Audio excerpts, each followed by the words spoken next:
All right. So I got a good guest for you guys today. His name's Matt. Well, he'll tell you his name's Matt, but his name's actually Matteo. I've known Matt for a while now. We met. He joined me for like a coaching call a year or so ago, and then yeah, we got along really well. And then when I was traveling in Europe, um, I needed a place to stay in Amsterdam, so Matt let me live in his house for like 2 weeks or something like that. So we got to know each other pretty well, and we've been in touch ever since. So yeah, I've been wanting to interview Matt for a while because he's had a great journey with the whole long COVID and the awakening space as well. We talk a lot about all the different aspects of this path and how they kind of really interlinked. So I thought we'll start today with hearing Matt's story of illness and all of that. So yeah, welcome, Matt. Thank you, Kyle. Thank you. I'm happy to be here. I'm a long fan of the channel, so it's well, helped me a lot. Now you're a competitor, Yeah. Yeah, Matt started making his own videos, which you'll probably see I've been sharing, and they're really good. So check them out. So I think let's start with the beginning of your illness, the beginning of long COVID. You know, how did it start? What was your perception of it at the time? You know, when it was happening, how old were you? And how did it progress? You know, how did it get worse? So let's start with that and then take it from there. Yeah, good. I think it started around almost exactly 2 years ago. I had COVID 2 times already before, and it wasn't a big problem. It was just getting sick. And then the third time was almost 3 years ago, and it was there were more things going on. I mean, I had been partying for many days in a row and stressed about exams coming up. It was like a few weeks after, and I had to do a lot of just it wasn't a good period. And in the beginning, it was just like the ones before, maybe even more mild. And I recovered quite okay. And then after maybe 1 or 2 weeks, I went out of quarantine, and the first thing I did was I played like a football match, like very intense, immediately, because I was like, okay, let's go.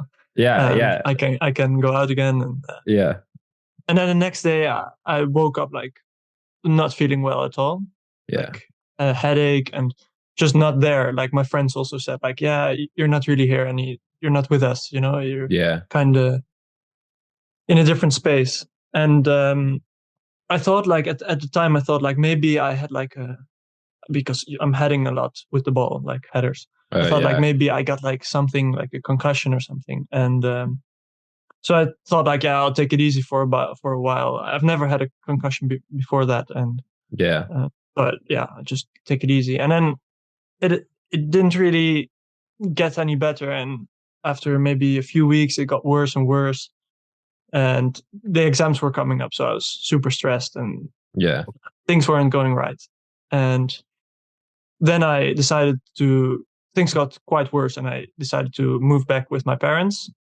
I studied like 2 hours from my parents' house, and I thought like I would go back home for like a weekend just to rest for a weekend, and I haven't been back since then. So you got stuck. Crazy. I've been back to my student city. And so then it was like, I just went to the GP, and it was like, yeah, just take some rest and we'll see how it goes. And then, I had such a strict perception of time. It was like, oh, now it's been 1 week. Now it's been 1.5 weeks, and I'm still not getting better. What's going on? Yeah. And just going to doctors. And then actually I went to the neurologist, and he said like, yeah, okay, this probably isn't a concussion. I mean, you don't get it from a header like that. What was the worst symptoms like in that period that was bothering you the most? just stimuli, too much stimuli, like people Right. talking, Yeah. light, busyness, all that kind of stuff. So I was really taking a step back and resting. And then after a while, I kind of things got worse for like a few months, and then got quite bad. And then after a while, I started like introducing stuff again, exercising a bit again, and things slowly started getting better for a while again. It's been such a. It doesn't really matter looking back how it went. Like going up and down and thinking you found like this is it and maybe this is it. Yeah. So it doesn't really matter, but it was shit in the beginning. Then it was good for a while. Yeah. Then I kind of got into like, maybe it's long COVID, because I got diagnosed with it. And then it was like, I kind of, things were going a little bit less at the time. And then it kind of got reinforced by getting the diagnosis, I think. Mm-hmm. Yeah. And I started searching around in this kind of forums and stuff about long COVID. And it was not helpful at all. That's where I feel like things go downhill, right? It's like at first you don't know what's going on. It's like you got the symptoms, and sure, for some people I know it's like instantly bad or whatever. But it was the same for me. It was like, okay, there's weird symptoms, but I can still carry on with life. I can still do things. And then you go to the doctors, and then it's like, oh, for me it was like, oh, maybe it's CFS, maybe it's ME, and then you read it, and then that's just like the downhill. For me, that was the downhill spiral. It was just like the combo of everything. Yeah, ME/CFS diagnosis is really something that can hit hard, I think, for many people. Yeah. And it's totally understandable. I mean, if you read the stuff you see at the top, a Google search, it's right. You stress out immensely. It's like, is this going to be my life? You know? Yeah.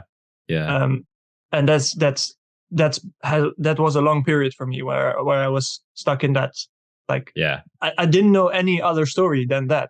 Yeah, like, exactly. I've seen the Reddit stories, and I've seen like things on the internet, but I hadn't seen like Ray and Ego or you or anyone who was saying like, okay, this is not the end. Like, there is hope.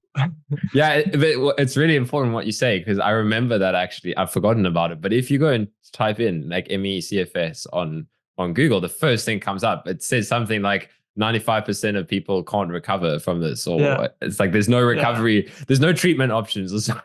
And it's like, it's the worst possible thing to see. It's like, it's horrific. Yeah, those beliefs are really hard to get out of you after they've been settled, because they have so many weight to them when they land. Like, they make such an impact, and that took quite a long time for me to reverse it or to question those beliefs by seeing the opposite, that there is another opportunity and people are recovering. So it stays in the back of your mind for a long time for me. Yeah, for sure. It's like, but it's like, the way I look at things now is like from the awakening perspective, it's like you have to go into that space where it feels so real, where the fear is so intense. And then, because otherwise that kind of experience of fear of your health and the helplessness and stuff is something you haven't explored yet, if that makes sense. You know, it's like, it's only once you've been in the pits that you can like not be afraid of going back into them. If that, like, you've been there, you've experienced the absolute fear of never recovering, and then you find your way through it, then sure, the beliefs are deeply rooted and it takes time. But I feel like if somebody has never experienced that, there's the potential to fall into that space, if that makes sense. You know, it's like, it's the same with somebody that kind of feels like they've recovered and then they fall back into like really difficult states. It's almost like, well, there was still something to work through. There were still beliefs that were tripping you up. It's always tricky talking like this because I know how it can sound, but it's like looking at it, looking back, it looks so different to how it looks in the, in that time. So it looks very different. Also with the, like I said in the beginning, with the timeline and stuff. It doesn't really matter when it went better, when it went worse, or it's in the end it all works out. Exactly. I think from my perspective, and people will say that's like survivorship bias or something. Yeah. But yeah, I think if you're watching these videos, I think you will come to the same conclusion after a while. Yeah. Yeah. And it will teach you a lot. I mean, for me, as you said, like those periods where you're just down in the worst, that's it feels like your life is ending, Yeah. but that looking back, that has so many positive things to it. Right. Like Right. you let Yeah. go of a lot of stuff, That and literally, it's like that's where the letting go and the surrender happens, that leads to like tremendous space for kind of transformation. But though that the deep letting go that needs to happen will never happen like voluntarily from the mind. Like the mind or the ego will never let go without conditions forcing you into those spaces. So, yeah, from the perspective of the mind, ego individual going into this journey, it's those spaces are the worst thing that could ever happen to it. It's like you said, it feels like you're losing everything, you're losing your life. And you are from that perspective. But what it allows you is the possibility to realize that you were never that individual. You were never the small mind or ego. So yeah, I mean, but it always depends on like the willingness to let go. It's because that's what I, looking back at my journey, the times when I was suffering the most was when I didn't want to let go. I literally was trying whatever I could to get back to my old life, to reconstruct my old identity. And it's like, that was painful. That was like torture because it wasn't happening. Like life was going in the other direction. But I guess that's what teaches you how to let go. It's like you kind of have to see how painful it is to not let go. And then letting go is the path of least resistance. So, yeah. yeah. Yeah, I can really relate to that. In the beginning, especially, it was like so much trying to go back to my old life, Yeah. and also a lot of negotiating with it. I was like, Yes. maybe I can't go to big parties or festivals again and drink a lot. Yeah. I'm fine with that. Let me just have the other parts then. Or maybe I'm not gonna be able to like run a marathon or something, but just let me go back. And Yeah. I think the biggest shifts happen in recovery for me when I was just embracing the whole process and Mm. thinking like, okay, it's gonna be a different life for me after this, a Mm. new life, and not trying to go back to the old life. Was Mm. really crucial shift for me. Yeah. Yeah. So let's talk about how you got to that space, because that's what I find is the key shift for somebody's recovery. Like the people that I've worked with that I see, they're in the right space. Sure, they've got to still find the specifics. They've got to still work through a lot of fear and doubt. But that shift that you mentioned, where you kind of can embrace that this is taking you somewhere bigger than than wanting to keep on going back to your old way of being. Like what helped you to embrace that shift, or what helped that shift to happen? Because I remember for me, there was a very distinct kind of period where that started to become clearer. And for me, it was through watching one of Red Eagle's interviews. Specifically, it was about this girl, Vera. I don't know if you've seen her interview. She's like one of the severe ME/CFS ones.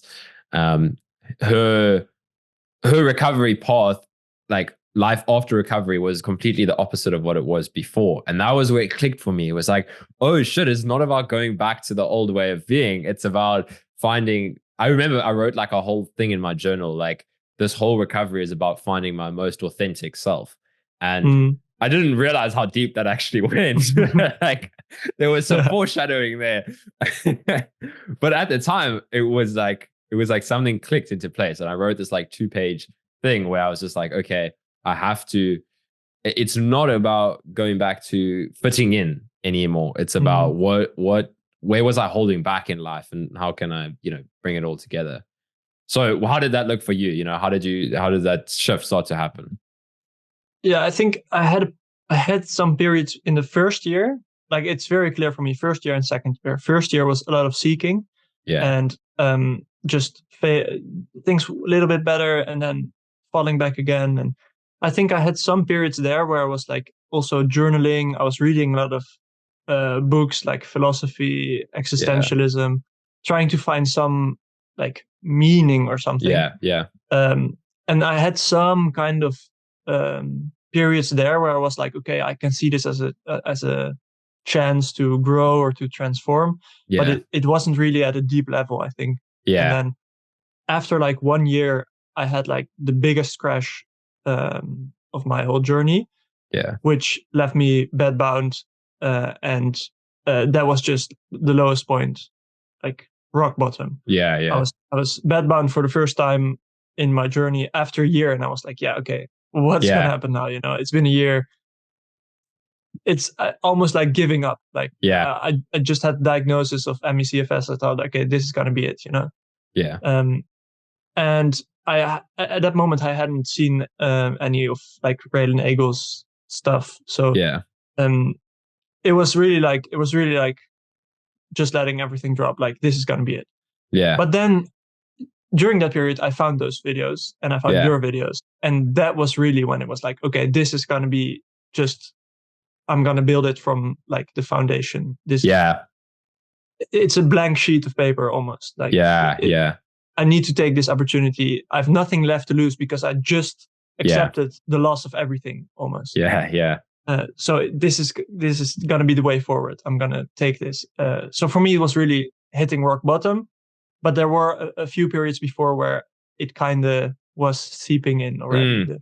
Yeah. Yeah. The view of like this. This could be like very transformative. Like Yeah. I'm learning a lot about myself, about the world. I don't know, all kinds of Yeah. stuff. Yeah. Yeah. Yeah. Yeah. That's very relatable. Like, yeah, I think like you said, like there's a little bit of planting the seeds early on because we've got a very similar story as we've spoken about before. But for me, it was as well, like when the whole thing started, there's actually a part of me that was quite excited, funnily enough, because so this is maybe a bit unique about my journey, but I'm sure some people feel that as well because it's like the mind's opportunity to break. For me, it was the opportunity to acknowledge the something that had felt wrong in my life all along. It was like when I was finally able to, or like take on the sickness seriously. So it was like, okay, there's actually something I need to address here. I didn't realize how deep it went. That was actually the call to awakening. That there's this fundamental like separation in your life that feels like suffering.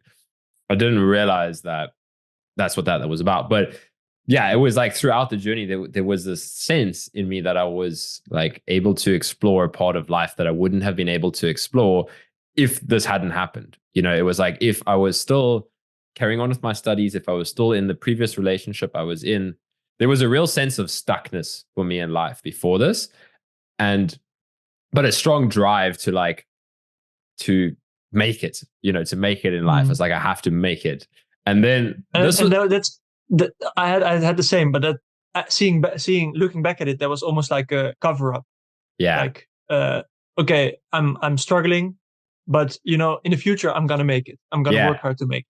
But there's something right now I don't really want to address or exactly.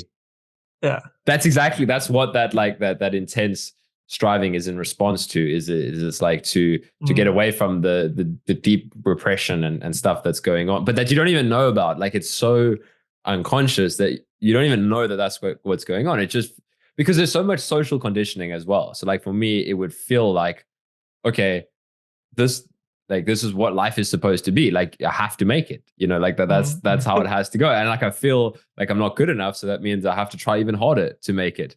And then when this whole illness thing started, I remember what started to like seep away was my drive and my motivation, because I was like super motivated. I was going to the gym like every single day. I was, trying to like become successful and all those things. And it was like that motivation started to get eroded. And that was the fatigue and stuff with the long COVID. It was like, I just can't go to the gym. I don't have that. And that's where you kind of get forced to come into contact with the repressed stuff now, where it was like, shit. And so like, I feel like there's all this uncomfortable emotions and feelings in me, but I can't get away from it anymore. I can't strive to the future. Yeah. So that's like a part of it. But yeah, let's go back to to the rock bottom phase, because I think that's so important. Because so I kind of went a little bit off track there, but for me, what you mentioned is like you hit rock bottom and then you found Red and Eagle and some of my videos. And what is so important is hitting rock bottom first, because it's like you said, then it's a blank page. Then you're so willing to take on this kind of recovery journey. And it was the same for me. Like, sure, the specifics are different, but it was around like a year and a half in. And that phase, like I said, at first I was kind of quite positive. I was reading a lot of philosophy and, like Man's Search for Meaning, and those kind of books were really like kind of helping me to have a good perspective on what I was going through. I was really quite positive. And then a series of things happened that absolutely sent me to the pits for like a few months. And it was only after those few months that I found Red and Eagle's content and that the recovery journey started. So it's very similar in that sense, that what happened for me was, it was like the real, the relationship that I'd been in for a while and had been on and off, and we tried to stay friends, and it ended on good terms for a while. And then at some point that connection just completely ended. Like that person just had to go on with their life, and that's fair. But the me at the time just could not handle that, and it just spiraled me. And at the same time, then I was struggling with all the plans I had for recovery. Like I was like, okay, I'm gonna get there.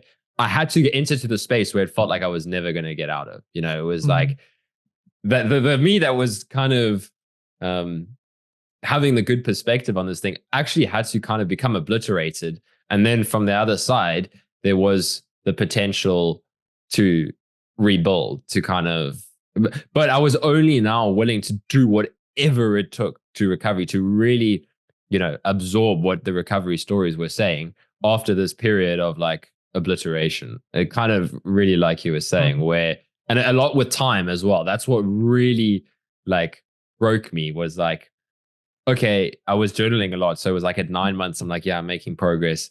And then at 1.5 years or like 14 months or something like that, I was like, I'm at the worst I've ever been. Like I've literally also just had a series of terrible crashes because of all the emotional stress and all of that. And I was like, how am I ever going to recover if I'm now worse than I was like 9 months ago? It was like the sheer kind of, despair of and hopelessness. But to be honest, I had to hit that spot. And then from there the resources appear. Like it's incredible. But like once you've gone through that space, life will be like, okay, you were broken, and now here's how you go forwards, Yeah. When the student is ready, the teacher appears. Exactly. Something But the like student, that. the student has no idea what it means to be ready. Yeah. So when the student dies, the teacher appears. Yeah. Yeah. Yeah. And I just want to say something about this, because if you're listening to this and like we're saying things like, and then from then on, like it was a big shift and I took this whole journey on. But at the time, it doesn't feel like that. I mean, there are still phases where you're like completely, you have no hope or motivation or anything. It isn't like it's like a shift and then from there it's all good. It's only looking back that it's there was some kind of shift there, and from there on the general theme was like different. There was more hope and things were going better. But at the time, I mean, it's not like you should watch this and it's like, oh, this hasn't happened for me yet, and maybe then all kind of doubt thoughts and stuff come up. This is all looking back. It's so important that you mention that, because it's exactly how it felt at the time for me. And I'm really glad you said that, because the mind does interpret it like that. It's like, it sounds very different to what it felt like. It's in the period, it just feels like, okay, something, maybe a good day, maybe a day where you're feeling more positive. And then 6 months later, you look back and you're like, oh, wow, like my perspective on everything has changed. I'll say for me, that day did feel like a very, like I remember when I was journaling, I was like, this is it. I'm going to get out of here, because I was so motivated by those recovery stories. But there were still lots of periods of doubt and feeling lost and crashes and all of that still to come. I didn't know. It's interesting. It's kind of paradoxical, like all of this kind of stuff is, where it was like, I didn't know that was kind of the turning point. But at the same time, a part of me, like, I wasn't maybe that aware of it at the time, but a part of me, like, there was a spark that it was lit, and that kind of just continues to grow.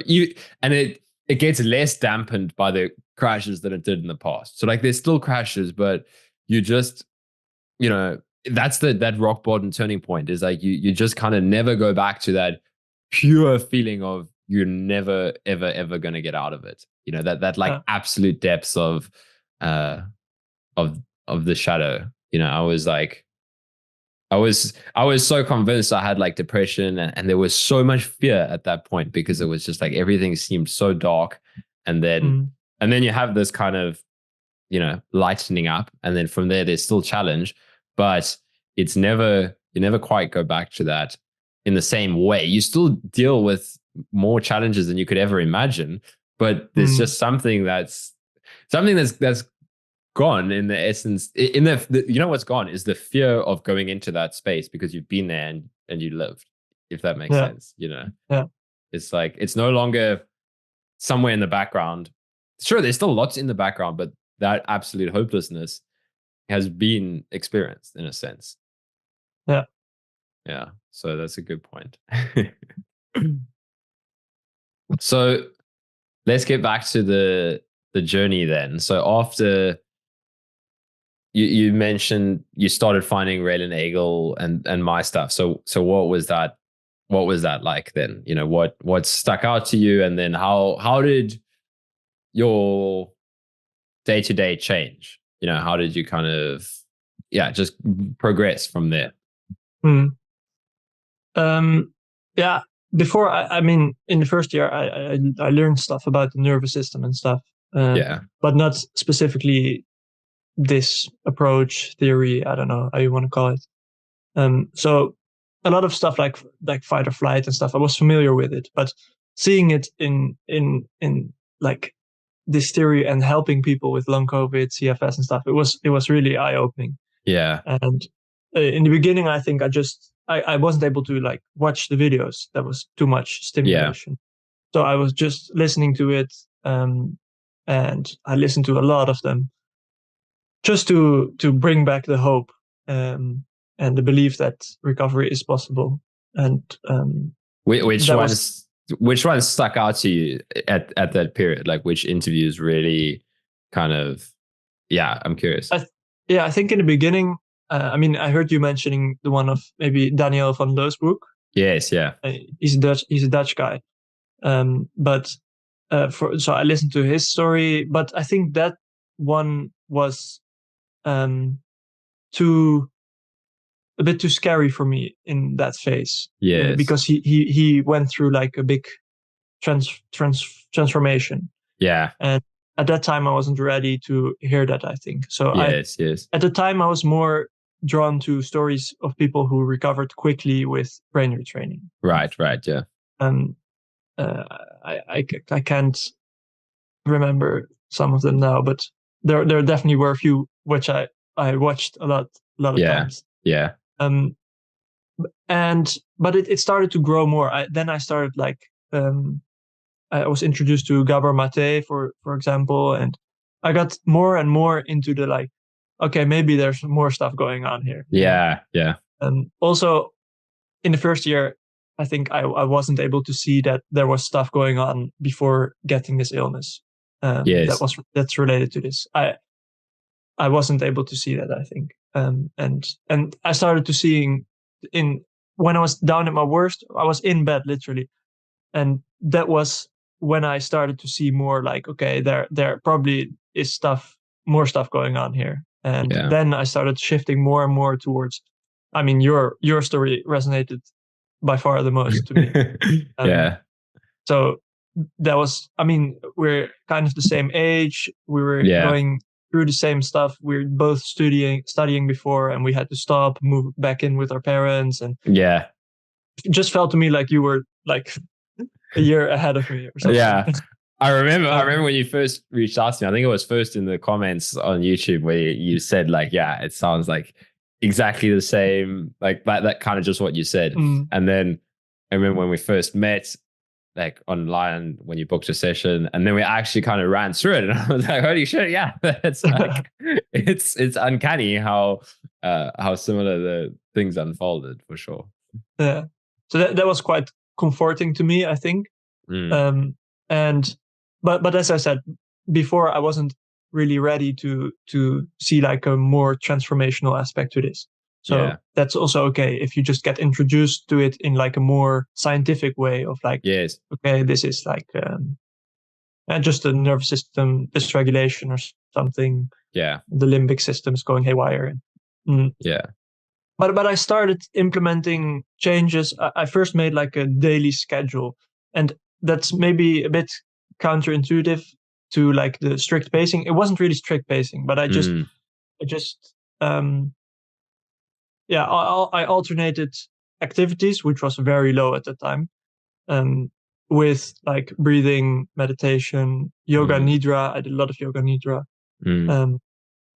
And I kind of planned it. So I had like a baseline for a few weeks, but I wasn't too strict with it because I think you can really go wrong with that. Yeah. And then from there out, I could like structurally increase my activity. That was the first phase. Maybe I would have done it different right now, but at that time it was the best for me. Yeah. Kind of measure it. And that I agree actually. You know, the funny thing is I've made a few videos where I talk about like the dangers of strict pacing and all of that, but that's only because I did so much pacing myself. It's because I got so stuck in pacing. Like and it served its purpose, to be honest. But yeah, I often talk about, okay, the importance of letting go of the attachment to strict pacing. But for some people, maybe they haven't had that kind of experience with strict pacing. And then it's kind of like you said, like if you could go back, maybe you do it slightly different. So that's kind of what I try and share to people. It's like, yeah, do pacing, but more of an intuitive pacing. But I do think, you know, I can often sway too much to the side of saying, hey, like, and I think, you know, because it's so difficult with like recording the YouTube videos where I'll try to make a point, but then if somebody just watches that video, it will sound like I'm obstructing another point or something like that. So like I'll make a point for people that get stuck in strict pacing, but then that will often trigger somebody who'll be like, no, but pacing is actually really helpful. So I'm glad that you said that because I actually agree. Like, I guess that's kind of what I try to touch on that video that I made about pacing was it's important to kind of balance things out with, like you said, with breathing exercises, with meditation, with yoga nidra. That's what then allows you to kind of slowly grow the circle, to kind of get out of the bed bound states and all of that. But again, going back to what we were saying earlier, often kind of you've had to hit rock bottom already, where now you're willing to kind of, you know, take on a little bit of fear of like what's going to happen if I grow my boundaries, and then you find your way. That's why I always say, like, if I'm working with somebody, it's quite clear to see. Like, I remember actually our first call. I don't know where that fits in. We can get to that now on your timeline, but I had absolutely zero doubt that you were going to kind of get there, no matter how long it took, because you could just tell you'd kind of shifted through that phase where there was no longer a need to cling on to the story. Because basically, you have to realize how much clinging on to your sickness keeps you stuck, right? So I remember when we spoke, you were very much like, okay, yeah, I'm gonna find my way through this. You'd pass through that phase where you were like, I'm not going back into that mindset of I'm stuck. You know, you're just not going back into that mindset. And I think that's the foundation. Then somebody can find their way with pacing. They can find the tools. They will find the resources. But it's like that's the foundation. That's the difference between stuck and recovery. But the thing is, the people that recover, it's not like they were never in that stuck phase either, which is often what it's made to appear like online, where it's like, oh, okay, somebody that's feeling stuck, you know, maybe somebody's listening to me talk right now and they're like, okay, yeah, I am stuck though. That's okay. It's like we went through that. We felt more stuck than we've ever before, and that's what then allows. Okay, but I guess it also helped, just from my perspective, the fact that I was young, I was terrified of living 50 years like this. That absolutely Mm. terrified me. And yeah, a part of, I guess, a subconscious part of me, just once everything had fallen apart, it was like, okay, now how do we put it all back together? Mm. Yeah. Yeah. Yeah. So again, I went a little bit No, it's. off track I there. think it's all valuable. I think we can talk for hours. Yeah, there's so much. Um, That's the funny yeah, thing. It's like as soon as we open up one kind of thread, yeah, there's so much to there's so many ways to bring that thread out there. Okay, so yeah, let's you were talking about pacing, right? And then I went on my tangent. So yeah. from yeah, So I did kind of like I found like a baseline, but I wasn't too strict with it. Um, and in that period, I was mostly just, as I said, watching a lot of videos. I was trying to find the common theme mm, within those videos and try to make like a self study about it. I think I also tried to. I was still quite analytical at the time, and I tried to identify like what are the things that help people recover, and it was yeah, very helpful for me at the stage. Um, and it just took a long time, as I said, to get through the belief that I can't recover and yeah, transform it into it's possible. Because yeah, in the first year, it was just so heavily um, drawn into me that it's like maybe this is going to be my life yeah, forever. yeah, exactly. That thing just got more loose little by little. I Yeah, was it's going. like the doubt slowly starts to erode, just because, like how you said it, like that belief that you maybe won't recover. It's like this massive doubt mass that's kind of Yeah. always there in the background, and it's still there once you kind of entering into this recovery phase, like the second half. It's still there, but it's eroding, right? It's kind of Mm, slowly, the darkness and the heaviness of it is kind of slowly starting to dissolve, and then yeah. yeah, carry on. Yeah, and daily meditation was crucial Mm, for me when it started to open up more. I'm talking still, it was still very limited at the time, but I was just, friends were coming over maybe more often. I was yeah. going for a little walk outside. Um, and then from there on, it went quite quickly, I would say. In a few months, things just opened up more and more. Um, and a lot of fear around stuff dropped, doubt dropped. I was able to really go into the sensations of what was happening. If I would do something, I would trigger something. I Mm, wasn't. Yeah, I was ready to get my hands dirty. I was just yeah, ready yeah. to sit with whatever comes up and just try to go completely in it, feel it. And that was meditation. Daily meditation was crucial Yeah. in all of this. So Um, let's actually talk about that, because that was exactly the same for me. It was like, I think meditation is such a important tool to help us stop getting, like, on multiple levels, right? There's the kind of more um obvious things of it's like it's calming for the mind, it's calming for the mm, body, but it really helps to break the identification with the doubt. It's like mm, that doubting mind that's always saying, oh, this is too much, oh, I don't want to go there. The more you can meditate and just start to see that that is just the nature of thoughts, that is just the nature of mind. If you've got like a good teacher that can point that out as well, that doubt is natural, that's what's so helpful, is to realize that there's not something wrong with you, like when the mm. doubting mind is happening. So yeah, let's talk about your meditation. Like what type of practice were you doing, and how did that kind of evolve? And yeah, like how did you, what technique were you using, and what were you finding the most helpful? Um, yeah, I did. I think I started with Medito, like a free app with like just a 10-minute guided meditation or something. Yeah. Um, and then I quite quickly went on to Waking Up app and did the introductory course Yeah. probably 3 or 4 times. Um, Yeah.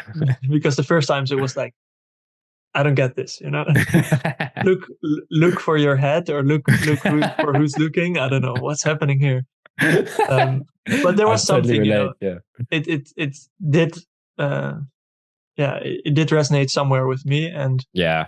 so I kept going back with it, and I did like a lot of adyashanti's guided meditations, the Yeah. 30-minute ones, and also just nothing, just silent meditation, and just try to Mm, observe whatever was going on. mm, And I mean, in the beginning, I could be lost in thought for 10 minutes, maybe 15 yeah. minutes. Yeah. That's totally normal. It's Exactly. not like it's you're a pro meditator from the beginning. That But that's so important to realize because your mind will convince you that you're doing it wrong. That like you're mm, it's a skill that you just don't have the natural ability to do. But that's exactly how it progresses. Like that was kind of something that had to click in for me at place was meditation isn't about like how easily you can get into a calm state of mind or something like that, which is, I think, the place where we often start perceiving it from, where it's like, okay, I'm going to mm, meditate to calm my mind. But it's more like you want to meditate to become aware of the inner workings of your internal experience, one way to put it. And then if you really want to take this deep, like that's where, yeah, like you can start to drop in some of the Sam Harris inquiries. You can start to look for, well, who is the one that is actually the bad meditator, right? And mm, and at first that it feels so awkward, it feels so frustrating and confusing, like those kind of inquiries.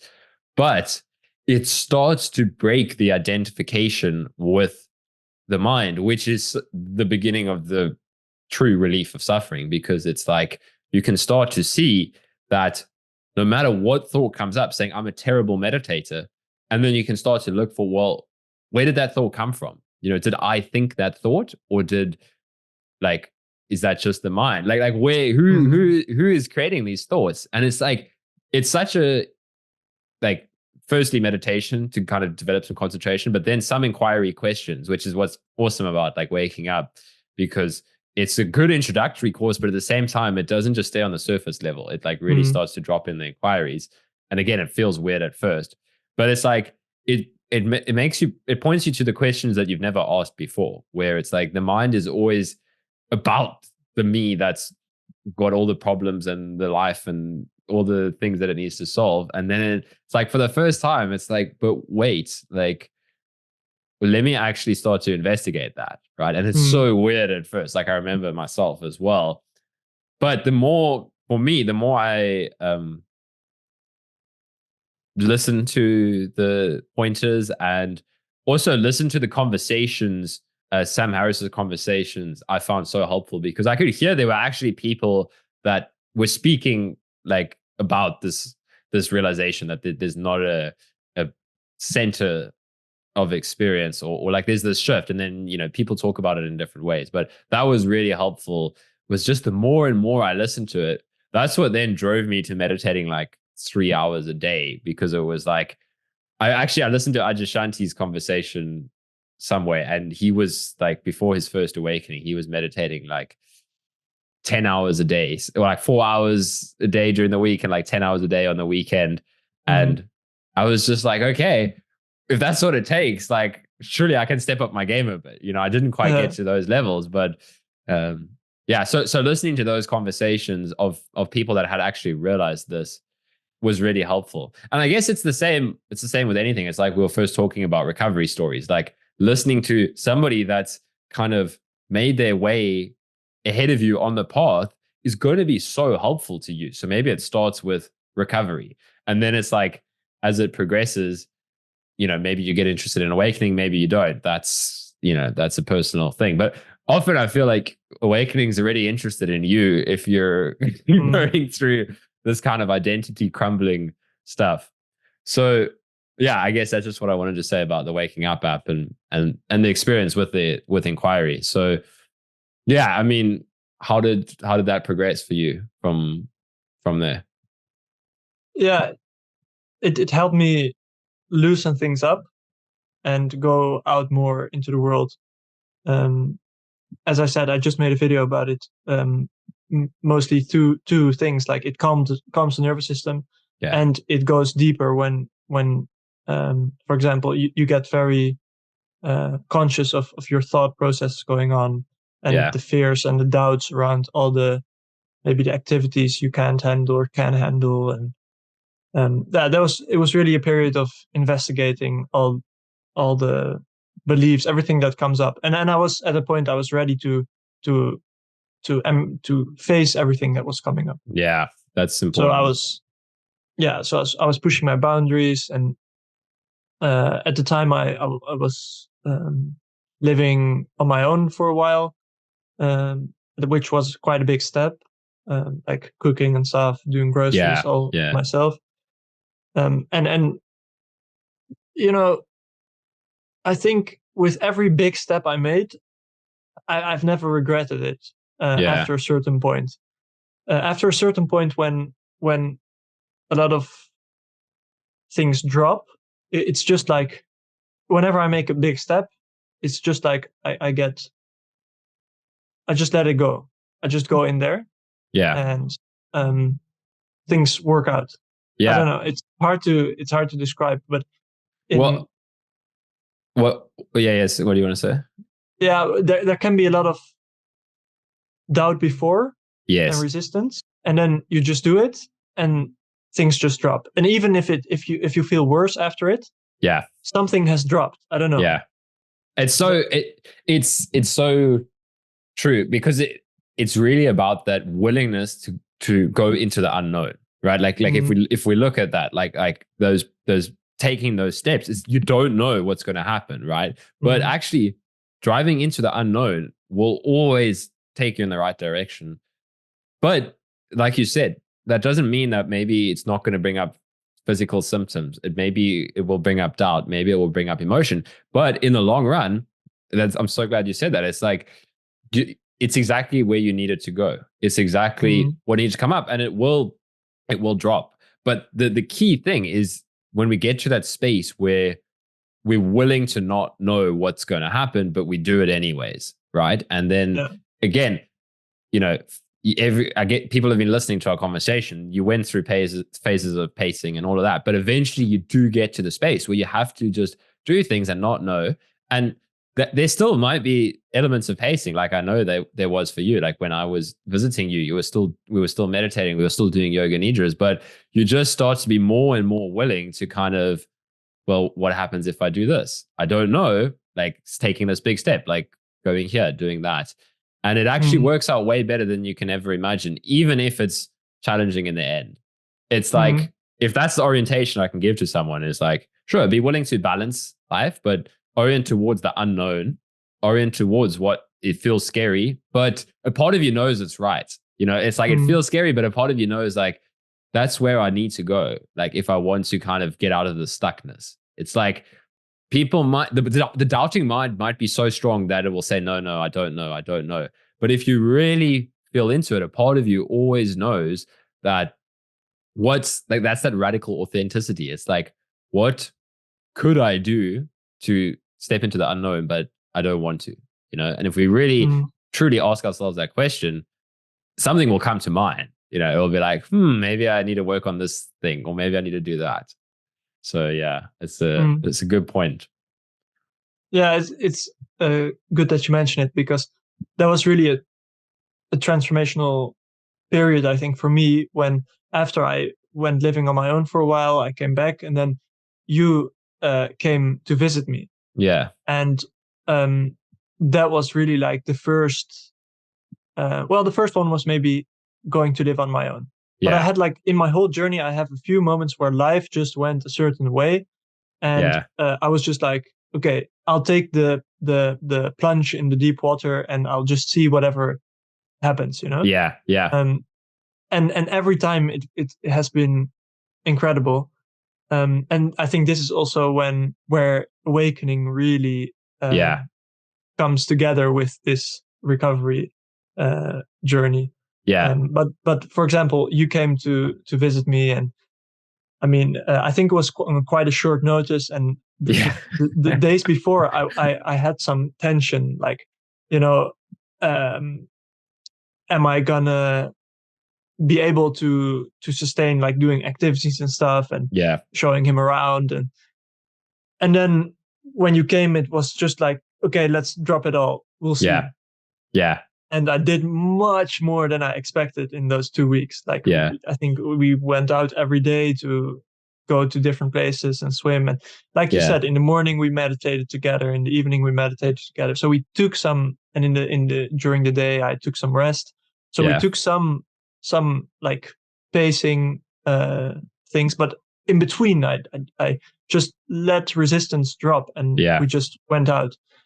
And that was, I mean, after those 2 weeks, I was like, man, what's possible? What's more Yeah. possible? Yeah. This It's just shattered my beliefs. Yeah, exactly. Exactly. It's like, it's that saying yes to life, like when it comes up is so like powerful. It's like, then life will take care of you. It's like, I remember Angelo, I think it was in one of his talks I was listening to, and I was still kind of navigating the recovery, but I was in the good phase. I was like in probably my last 6 months. And this is when I got really interested in awakening, because it was just the culmination of everything. And it was either in Angelo's book, or I think I used to listen to a lot of his old like Zoom talks that he used to do. I think before he got kind of big on YouTube, he used to have these like group Zoom meetings.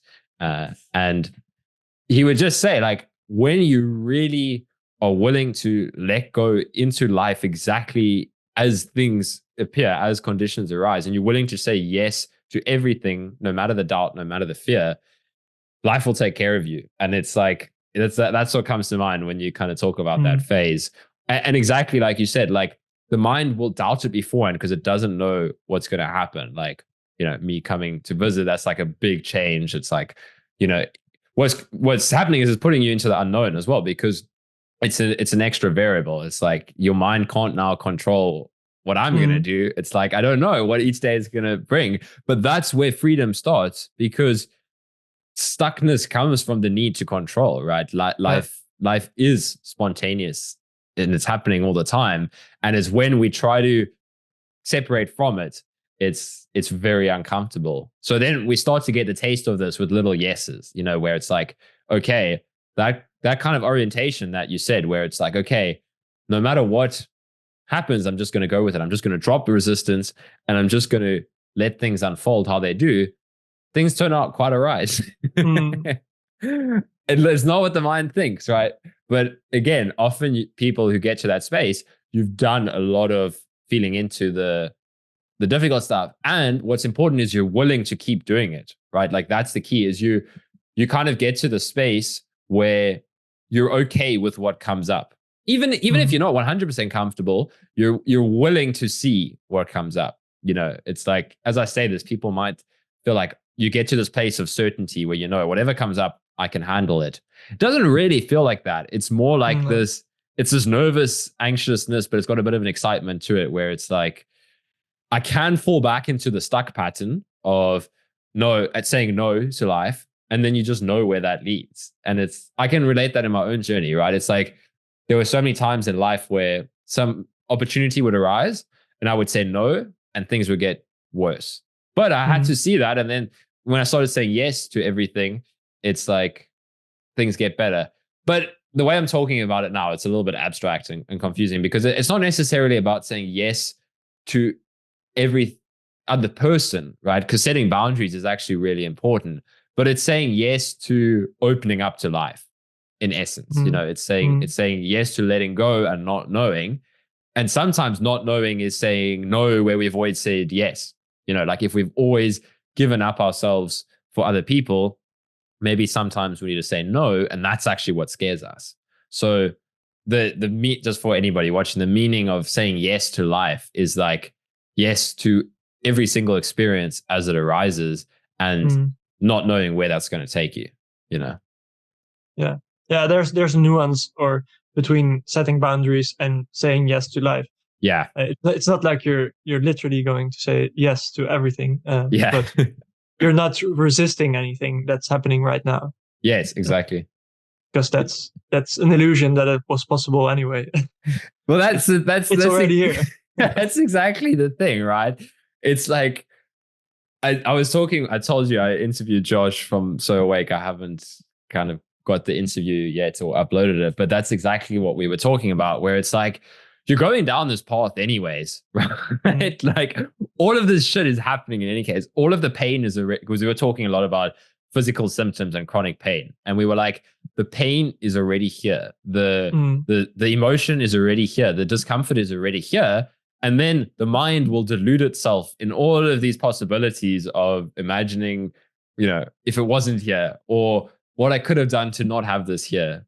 But like you said, it's all an illusion, because whatever is here is here. And when you completely dissolve the resistance to it, like when you really, in anything, like whether it's, an experience in the world or it's a physical sensation, when you dissolve the resistance to it, which is kind of paradoxical because you don't go to war with resistance, you just stop kind of being resistance in a sense.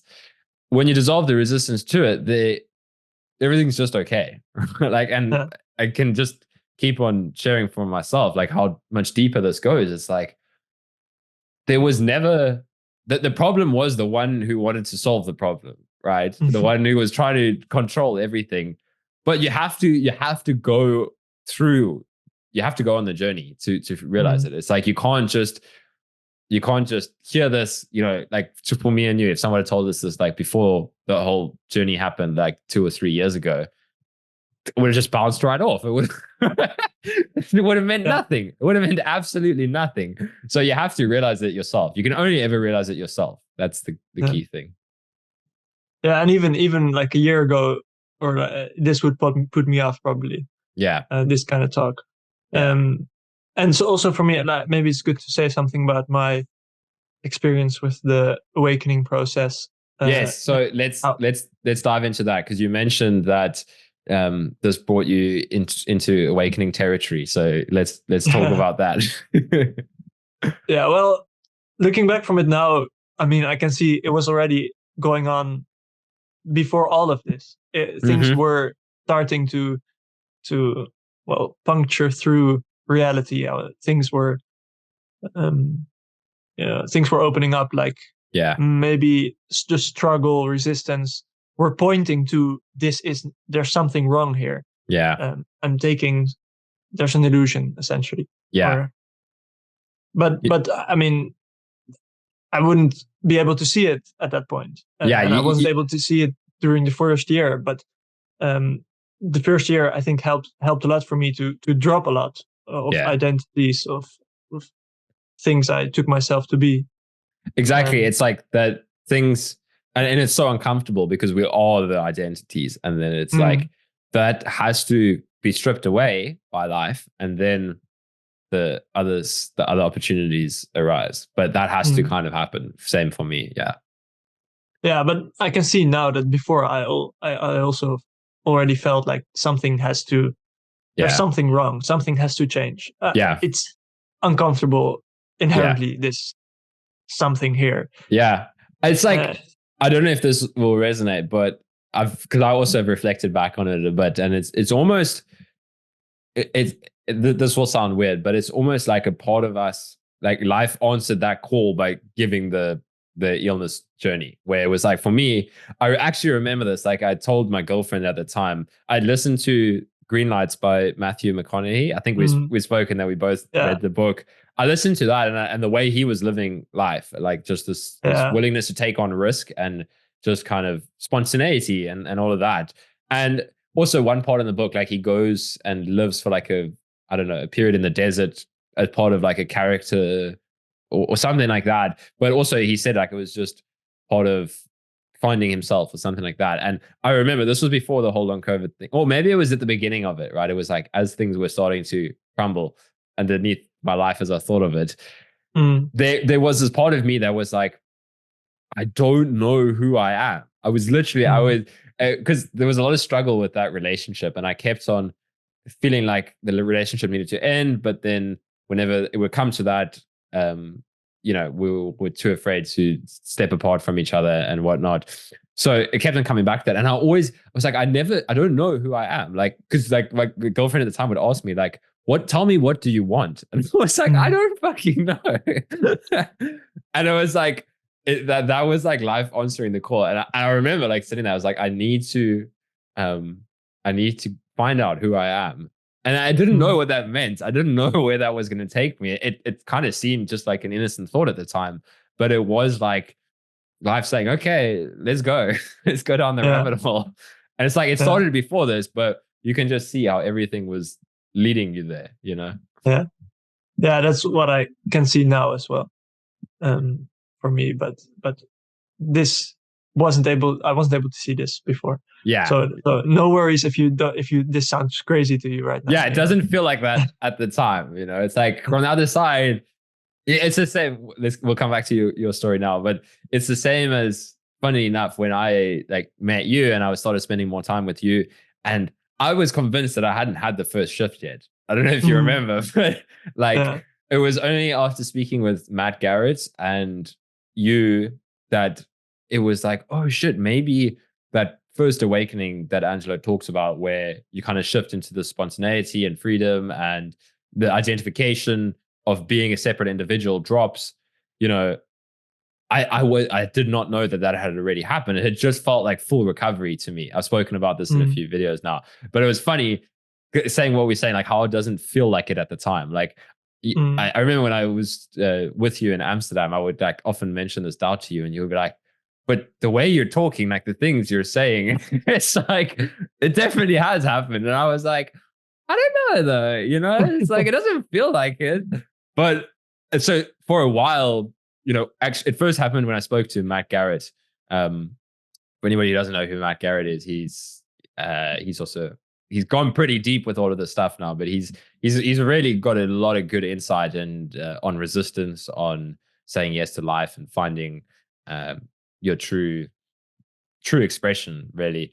But I had a call with him a while back through Angelo. Angelo told me about him, and yeah, I was busy talking about this awakening that was that I was looking for. And he was like, it sounds like it's already happened, like the way you're talking. And that was the first time when I started to try and go analyze the timeline, like in a playful manner. Not that it was like really important that I had to figure out, but I was like, from a space of curiosity, when could this shift have occurred? Like when would this shift have happened? Because that's part of the problem with listening to like awakening stories and stuff, is a lot of people do have like a big bang moment, and that can create the perception that we need to have that experience. You know, that's what the mind will be looking for. So that's part of why, for myself, I was not at all like thought that it had happened, because there had been no big shift.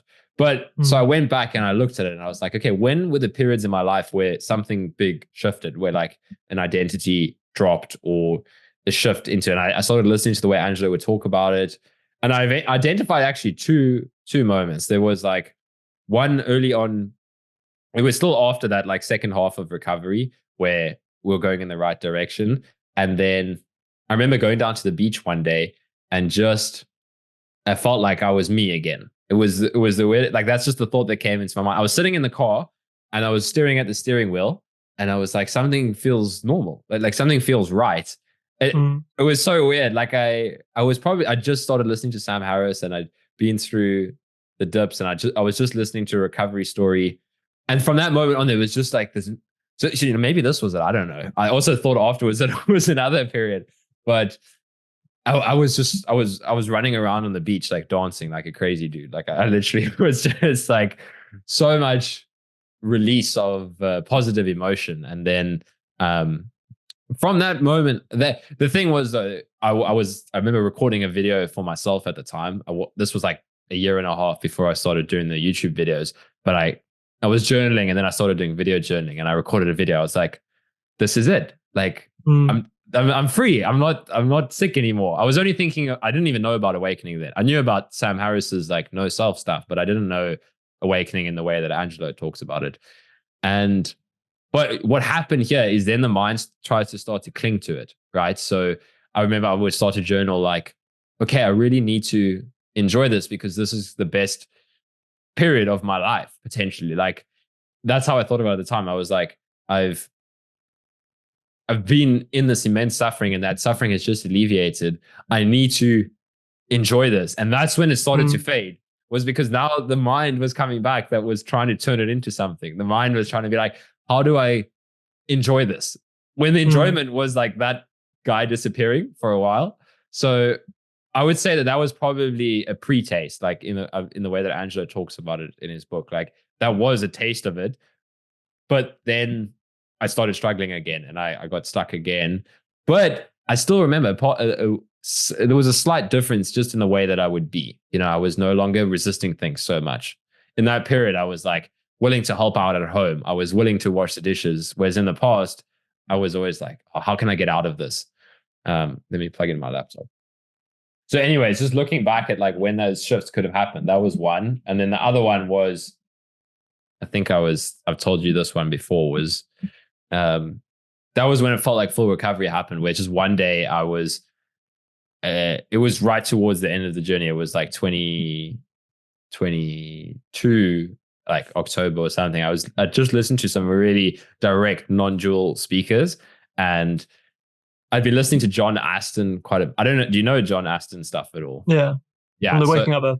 Yeah. So I found into the Waking Up app, and then I started joining his weekly Zoom meetings. He had like free Zoom meetings, and he would point very directly to the fact that heaven is like right here. Like, he wouldn't say it like that, but like just look at the visual field, like look at the sensations. Like, can't you see how indescribable it is? Can't you see how much is actually going on? Like I would do this. He would point to the visual field and he would be like, how many little things are actually happening in this field that the mind is covering up, And it's like, when you really start to look at that, it's like, okay, so not saying there's a bird there and there's a tree there. It's like, how many different little colors and points of light, even in just like a wall or something simple. It's like, how much is actually here? So I was exploring that a lot, like John Aston stuff. And it was really starting to sink in that whenever there was suffering, that I was misperceiving. It was like I was going back into the mind. And then at the same time, I was listening to Angelo's stuff. And then this one guy, Jim Newman, he's a very direct, non-dual speaker, which has its pros and cons. There's a lot of cons to talking like that. But for me, it really worked. It like popped something. Again, it didn't feel like a pop. What it felt like was I just wasn't the suffering anymore. So like, I remember it was this, I have it, I've lost it. I have it, I've lost it. I have it, I've lost it. And then I was like, or like, not in awakening, in the essence of recovery. And then I was like going down to like lie on the floor the one day and like, oh, I've lost it. I'm struggling, like things are bad again. And then it's like, wait, there's nobody that's happening to. Like, that's just the thoughts. There's actually like the thought that came up clearly at that moment was like, suffering isn't real. Like that's what it was like. Oh my God. Even because I was like, I'm not realizing what they're talking about because I'm still suffering. And then at some point it just clicked that it was like, oh my goodness, even the suffering isn't real. There's no such thing as suffering. It was, I mean, again, it's paradoxical to talk like this because there is, before you have this shift, right? There's suffering, and that's what pushes us to take on this inquiry. But then the realization is kind of like there was nothing to run from. There is no suffering. There is nothing to get rid of in this experience. And then it's like, whoa, what now? What does the mind do with that? So that's when there's this whole long story that I was saying. That's when I went back to analyze the timeline, and I was like, oh, yeah, that was probably it. That was probably when it happened. But there was nothing in my mind going on at the time, like, oh, I've had an awakening. This is it. I've got it. Now I can walk around and I'm awakened. It was just like, I can just live now. It just felt like, oh, I can go out and live. I can go tomorrow and I can go cycle. And then when I was cycling, there was just cycling. And then there's just walking. But it doesn't feel like that at the time. Like, I've heard other people talk like this, and it was like, the mind will imagine what that is like. It's like, oh, what is it like for there to just be cycling? So yeah, about that whole thing of like, it doesn't often feel like it at the time, but something shifts. Yeah. And I think maybe also because we are in this recovery process, it might feel little less spectacular because there's already so much shifting, so much changing. It's true. So, I mean, there's so many things shifting, so many things changing. So that's maybe special in this case when there's already so many things changing, and then some identity changes, but it maybe isn't as big as when it Yeah. changes, when not everything other is changing as much. It's a very good point, because that's exactly how I thought of it at the time as well. I was always like, Angela would talk about this, like a shift in identity, and I was like, well, I don't even know, because like I don't even know much about it. Like all of my identities were kind of stripped away by this whole Mm, thing. It's so yeah. true. It's like, yeah, it's quite a unique thing, but at the same time, you realize that it's not really separate from it. Is the whole process is actually awakening. It just Mm, started out through the lens of like a chronic illness. yeah. Sure, there's the whole perspective, and it's like there's no need to deny one for the other, but you really do start to realize that they're not apart at all. It's like it's the same process unfolding. But like you said, If you go through it, yeah. yeah, Because I also think like there's lots of people recovering without going down this path, yes, and you can just have a good explanation for that. For, yeah, as I said in the beginning, nervous system dysregulation, polyvagal theory and stuff, and you yeah, can work on that. But if you get tempted by this by this possibility, you'll see that it's all interwoven. yeah. And It's true. Like it's a good point you make there. Like I agree. A lot of people, you can just look at Red and Nagel's channel. A lot of people recover and they're not talking about awakening. And it's true. It doesn't mean that like the nervous system stuff isn't relevant, which I think is important, because it often can sound like that maybe when I'm talking about this, or when we're talking from the space, that you know that's sure, that's all relevant. It's all tied together though. It's like the nervous system, how the body processes sensations and symptoms, it is mm, interwoven with awakening. But sure, some people just won't have that push to peek behind the curtains, and that's fine. But I feel like this is happening more and more. Like you see it more on Instagram now, just more people talking about this like than ever before, where it's like, mm, I think just more people are getting pushed in this direction, whether they like it or not. mm, It always has to be an internal, authentic thing. But that's why I'm more comfortable speaking out about it now, because I'm like, well, it's just happening, really. It's like, I mm, mean, look at, for both of us, like it's just happening. mm, yeah. Yeah. Yeah, so maybe to come back to how it started for me, Yes. was, as I said, like things had been going on first year, a lot of identities dropped, and then I started watching your stuff, and it really resonated. But and you mentioned Simply Always Awake or Angelo Lulo a lot, Yeah. and in the beginning, this didn't resonate at all with me. I mean, Yeah. it Yeah. was way too hard to grasp, or I was just watching it like, what's this guy saying? And I don't know, his appearance and the video style wasn't really helping for me. It was like, he's like these weird visuals in the background and Yeah. music and stuff. But I kept watching it. I kept going back. There was something, Yeah, right. There's The something, the mind, it's like you said, like you can't grasp it. So the mind is just like, this doesn't make sense. But if it's the right time for you, something will be like, but maybe I'm not getting it yet. And Yeah. it's like, that's good. Yeah. Angelo says this a lot. He says Yeah. like, yeah, if you're watching this, I mean, there's something. If this would be totally nonsense, you wouldn't be watching this, Yeah. You would have watched like a minute and been like, what the heck is this? Like, Yeah. let me get out of here. Yeah.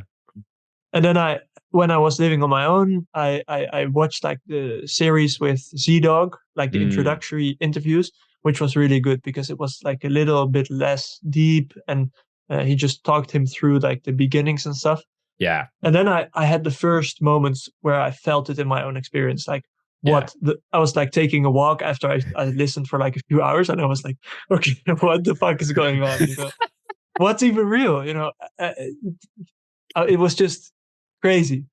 And that was kind of I was getting more interested in that, and then you came to Yeah. visit me, and that was just unbelievable. I mean, as you said before, you weren't sure yet if you had like the first shift, but to Yeah. me, like I was like, this isn't like a normal guy talking here. I mean, this guy has some insight. Uh, Oh, and that's hilarious. um, yeah, I mean, we talked every day about it, and Yeah.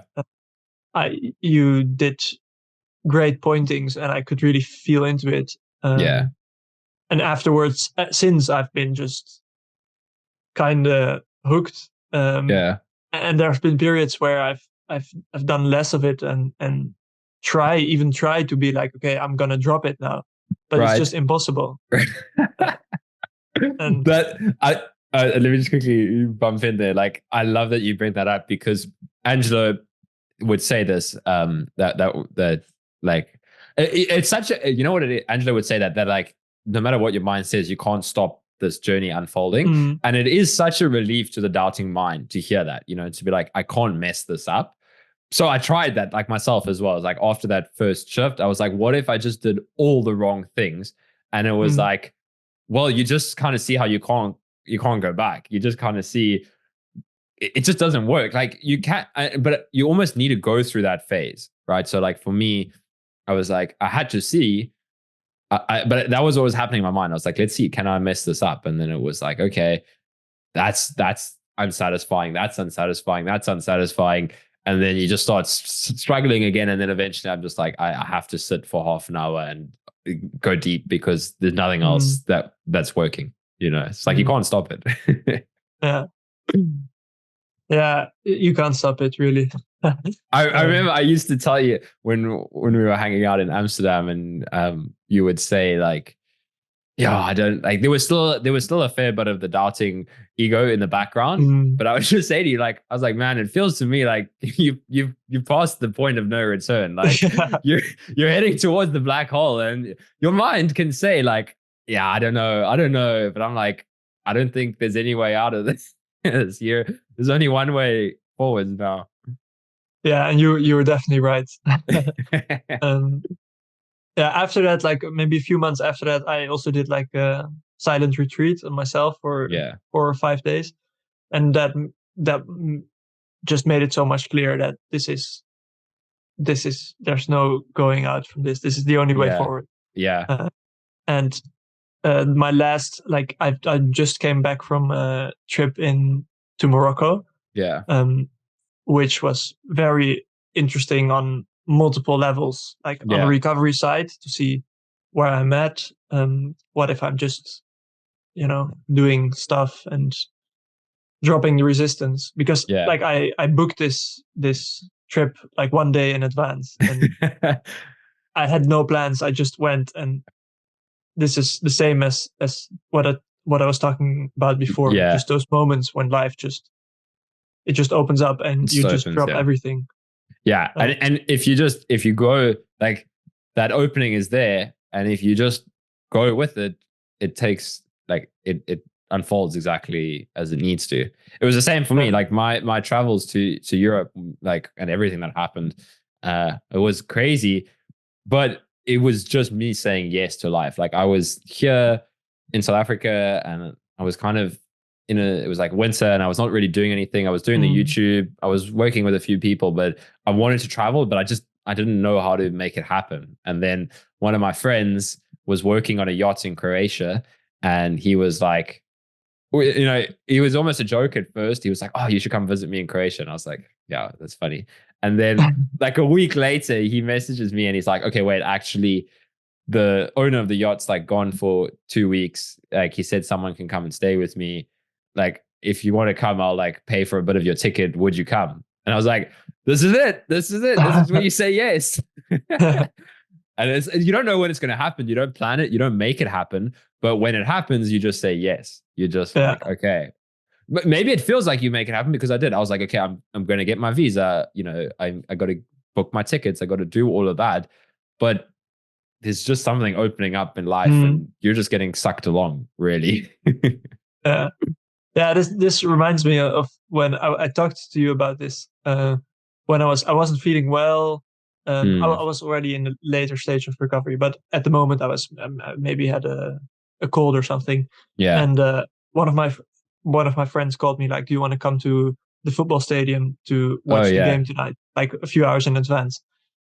And then it was also like, yeah, I mean, a lot of doubt. I'm not really feeling well. Yeah. Should I go? And then this is the invitation to life. That's exactly it. Yeah. Just just open up and see how it goes. And things went fine. I Yeah. mean.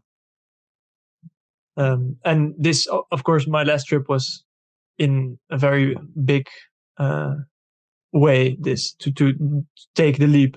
Yeah. And there also was, especially the awakening aspect during the whole trip, was so interesting to see. Yeah. And to, even when I try to drop it, it's like, yeah, that's not gonna work. Because the one that feels like it's just not in the driver's seat at all, the one that No. thinks it's like in control, it's not really, it's just along for the ride, really. And the longer the Mm. ride goes along, it just starts to disappear. And it's like, then it's just life driving itself, but it's that identity will try to test it in whatever way it can. And then all that results in is different experience of suffering.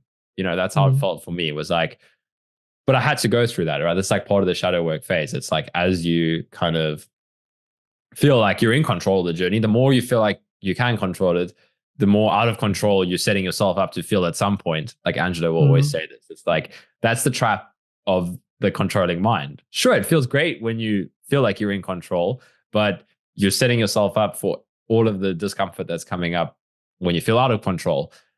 But once you go through enough of this fluctuating, you just find the middle way. We've spoken about this so many times, where everything just comes back to the middle way. Like for me, there's so many, after the initial shift and recovery, there's been so many fluctuating experiments, I guess, in life, just like doing too much distraction, eating like shit. Like, you'll be happy to see, actually, when I was in Amsterdam, I was eating like whatever I wanted. And it was really bothering Matt because he was like really eating quite healthy. And I remember one of the doubts mine was happening was like, oh, if I have awakening, am I just going to eat donuts? And I can remember, yeah, you were just buying cookies and donuts and everything. And I was like, man, come on. yeah, he was like, shit, is this going to happen to me if I wake up? And I Yeah. was like, it will happen exactly as it needs to for you. But anyways, I'm now drinking like beetroot juice and stuff every morning. So, but yeah, You it's just found the that middle way. it found the middle way. Exactly. Yeah. It's like, but it really was that, because it was like, after so long being on super strict elimination diets, Yeah. part of me had to experiment with just doing whatever I wanted. Mm. And then that's where like a natural middle way was established, where it was just like, okay, eating unhealthily all the time just, it isn't actually what I want to do. Like Mm. a few days ago, I was like, oh, it would be really nice to make these like super healthy juices every morning and see how I feel. And I was like, whoa, I just feel like really vibrant and all of that. So, Mm. but it's through experimentation. It's not through fear. That's the key that I try to talk about on Mm. the channel, is like, once you work through the fear, you can do whatever you want, and then you will find out what you actually want to do. Kind of, it's like, you'll do all of the things that are coming out of places of resistance, and then you will see that eventually. It's like, there's a lot of things that you feel like you want to do that are really just about avoiding discomfort, like distraction and all of that. And I Yeah. guess for me, I get, maybe it's just the way I'm wired. Like, I don't think everybody's going to do this exactly the same way. But once I could see that everything that my mind was saying that I wanted, allowing myself to have that and then feel the dissatisfaction, was really Mm. helpful to then be like, okay, I don't actually want that, and then you just come back into not going into these extremes anymore.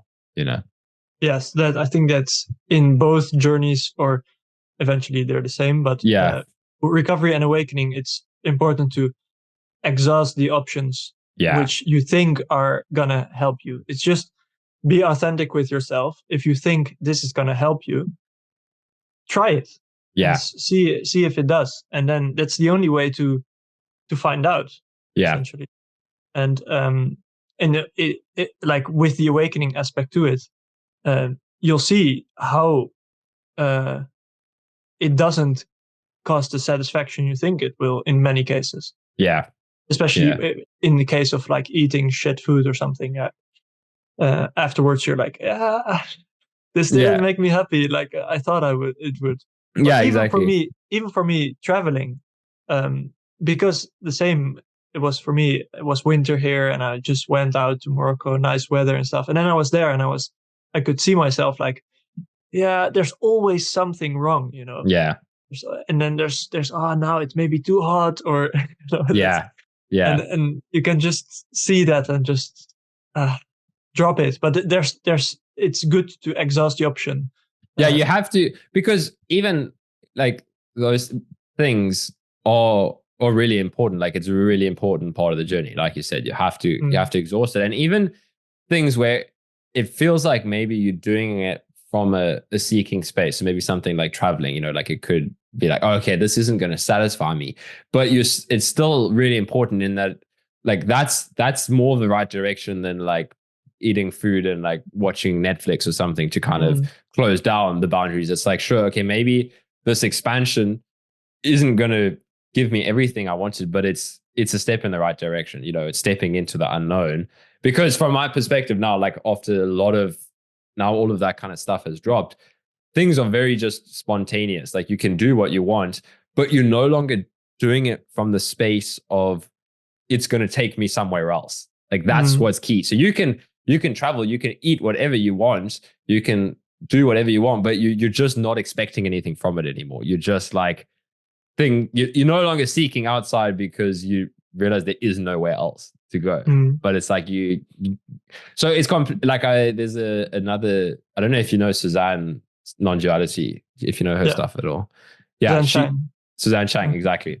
She's really deeply realized, like even Angelo himself said, like complete empty of self.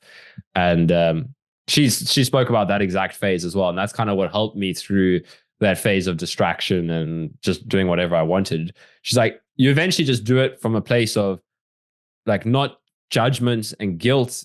You just let the distraction arise, but you're just aware of, you're honest with yourself about what actually happened, So it's like, because I think it's important to say that, because these kind of distraction patterns will come to the surface. It's quite a natural part of the process. So then don't let your mind add on like another layer of judgment, for somebody that finds themselves in a distraction space. It's okay. That's where you're at. But now just be honest with yourself. Just be curious. Like, okay, how does this make me feel? It's absolutely okay to do whatever you want, but what's more important is to be authentic with yourself about what you're doing. That's what's key. Is like eventually you realize there's kind of absolute freedom here, but it doesn't feel like freedom if you're not being authentic, if you're not kind of, really in touch with these deep spaces. If you're distracting, it's often because you're avoiding something, I guess, to put it simply. Yeah. Yeah, that's something what it also really stuck with me from the period you were visiting me, where you explained that there's often like the other side of the same coin. Yeah. Like when you're really having a belief that you're sure about something, it's the other side of the coin is there's some doubt you don't want to feel. Yeah. And when you look at certain things like this, it's really eye-opening, I think. And then don't add another layer of judgment to it when you find out. Just become aware of it and try to feel into that. Yeah, exactly. Just kind of see both sides. Like that's a really good point. And that was really helpful for me as well. I think it's in Angelo's book.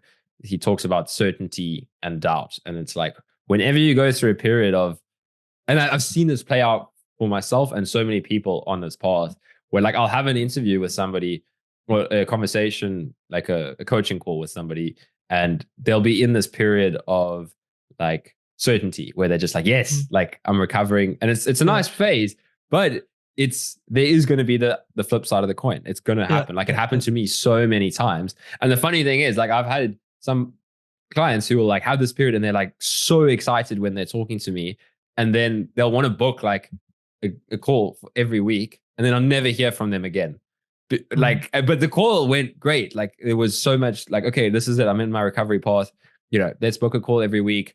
And then we actually schedule a call for like the next week, and they just disappeared off the face of the earth. But I can relate to that because I know that doubt feeling. Like I had the same when I started working with, her name is Tracy Prowse. She's like a chronic pain physio specialist. She was really helpful during a certain period of the phase, like really awesome person. And the first time I met with her, I was going through this like, yes, this is it. I'm going to recover. Because it was really early on. It was like in the middle part of my illness journey. And that evening, I was like, I didn't want to work with her anymore because I was like, no, because the doubt was coming up. Now the mind was like, no, no, no, this is not right. This is dangerous. This is, you know, this doesn't apply to me. She's talking about Mm. more chronic pain. Maybe she doesn't understand long COVID. Maybe she doesn't understand CFS, ME. And it's like, I remember that happening with me. And I've seen it happen with so many other people as well, where after a period of certainty, your mind will just go mad with doubt, and you just have to see it. You just have to stop getting caught up in the doubt and just be like, oh, this is the flip side of the coin. This is the other side Mm. of it. And it's okay. So you don't need to judge yourself, but just know that it happens. Like that's already such a helpful step, is to know that it's not you. It's how Mm. it happens. You know, it's the flip side of the coin. It's really Yeah. helpful. Yeah. Yeah, those are some questions, just like the question uh, you ask often during your recovery is like, what don't I want to feel, Yeah. or what's the flip side of the coin here? Those are just Yeah. some questions that you can try to sometimes ask yourself, which has been really helpful for me. Yeah. Yeah, exactly. Because it's like inquiry is, it's specifically, yeah, those ones. It's like it's letting you see what's actually going on underneath the surface. Like Mm. not what the mind is saying, but like what's actually going on here. And when you can Mm. start to see that, everything becomes clearer. Where it's like it's always about something I don't want to feel. You know, it's Yeah. always about something I'm believing has gone wrong. You know, Mm.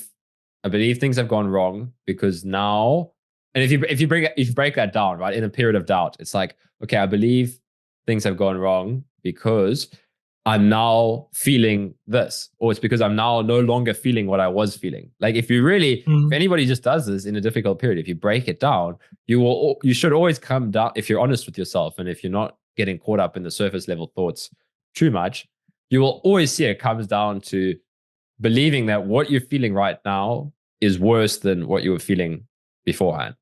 And if you Mm. can keep investigating that, so it's like, okay, that's what the mind is saying, but what about this experience is worse? Like, because we often jump up so easily with belief, where we like, belief is saying, of course it's worse. It's pain, it's symptoms, it's fatigue. Of course it's worse. Mm. And then we believe that, and then we stop the investigation. Or it's like, that's a thought.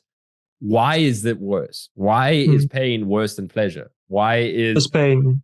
yeah, What sensations is pain? what is pain? Like, let me go and see where can I find in pain is something that says this is worse than pleasure. And Yeah. if you do that, pain isn't what you thought it was. Mm. It's like, and this has become clearer for me more recently, like really going deep. Angela would often like recite the Heart Sutra, I think, or the Xin Xing Ming, which is like these ancient texts.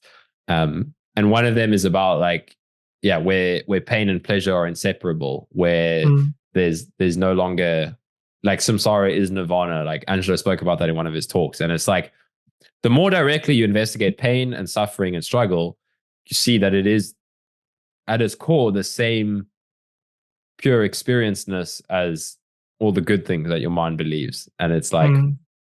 eventually they're not two. You know, that's true non-duality, no separation. But you Yeah. can't realize that without going into the depths of discomfort. That's the only way to realize it, literally, is like to go towards the pain one pointedly.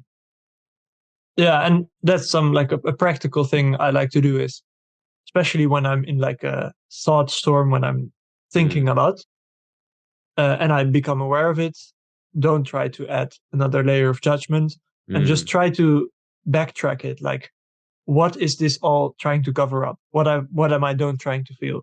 yeah. Uh, and that's a good practice for me to just, whenever I'm really up in my head, it's like usually it's some sense of uncertainty or lack of control, where it's Mm, like you try to find, uh you try to plan something, or try to plan the future, like, oh, if I do this and that. But yeah. what I really don't want to feel is just that I don't know, and that I don't, maybe don't have control, and then you Yeah. just go right to the sensation of not having Yeah. control.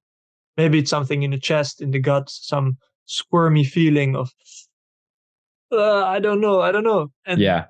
that's the beginning of the whole mind road going on, like, yeah, maybe if I Yeah, do this and then we do that, exactly. but maybe this happens and then I have to do this, and then it's just Yeah, you you're see stuck. it. It was exactly that whole kind of elaborate thing that happens. It was all to get away from that sensation of that's Yeah. related to lack of control. Innocent sensation, just a squirmy something here of Yeah, I don't know what's gonna happen, yeah, but you've never known it.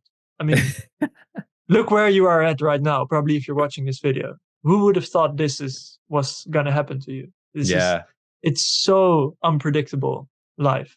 yeah. That's such a good point. Yeah, but yeah, it's like what did I want to say? I don't know. I feel like you covered it. You said that so clearly. Like, if you really, yeah, I guess I wanted to say about that because that's almost the feeling we're most afraid of. Like, no matter what we're Mm, doing, we're like, it feels so wrong, that feeling, right? Like, yeah. the mind is so the reason the mind is so convinced that that feeling of not knowing is wrong is because the mind exists on the premise of needing to know.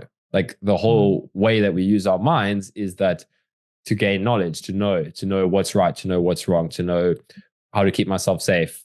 But you realize the more you do that, that all of that is actually taking place already. And then the mind is really just an afterthought. Like, the mind mm. is, it's kind of Always a secondary. reflection.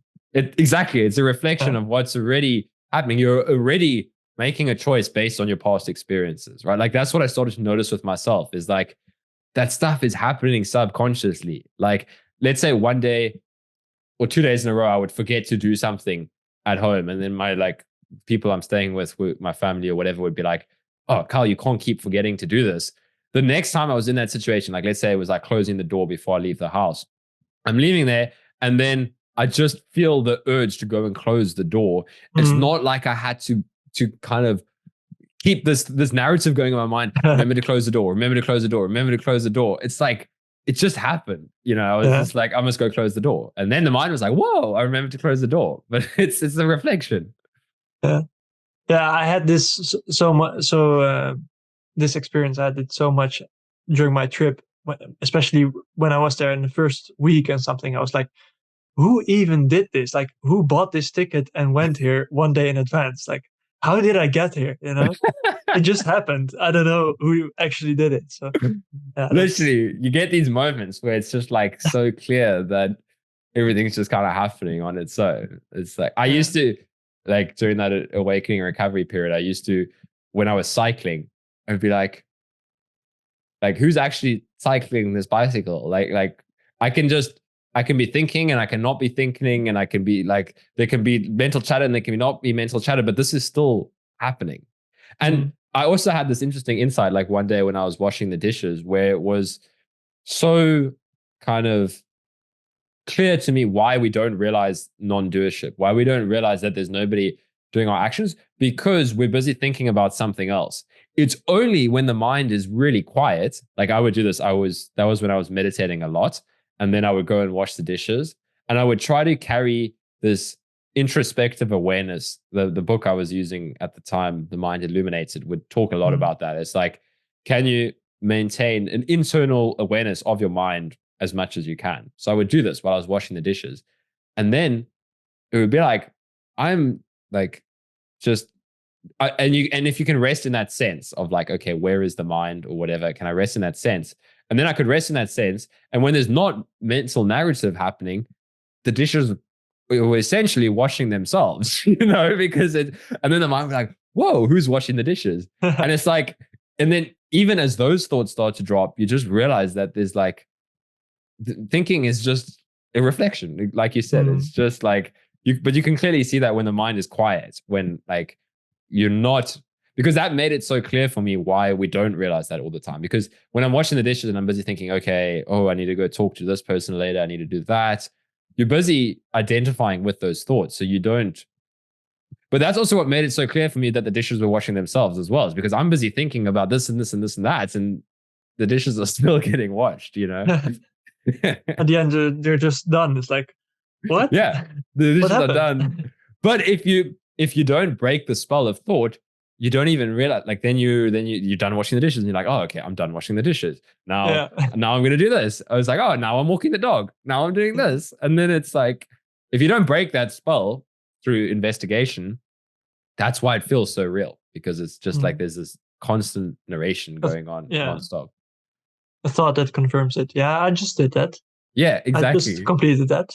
And then I did it. and then Me. somebody will say like, oh, there's no doer doing your actions, Yeah. and then the mind, the thought will be like, no, I'm here, like Yeah.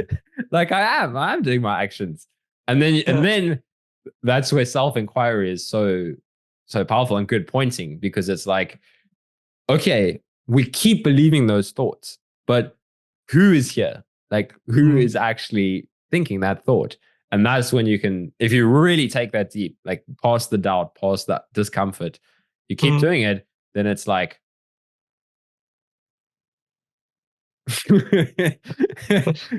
where's the thought referring to? You know, but Yeah. Yeah. it's a messy journey for sure. Yeah. Yeah, I wanted to touch upon one thing you mentioned before of yeah, the mind just absolutely hating the sense of having no control.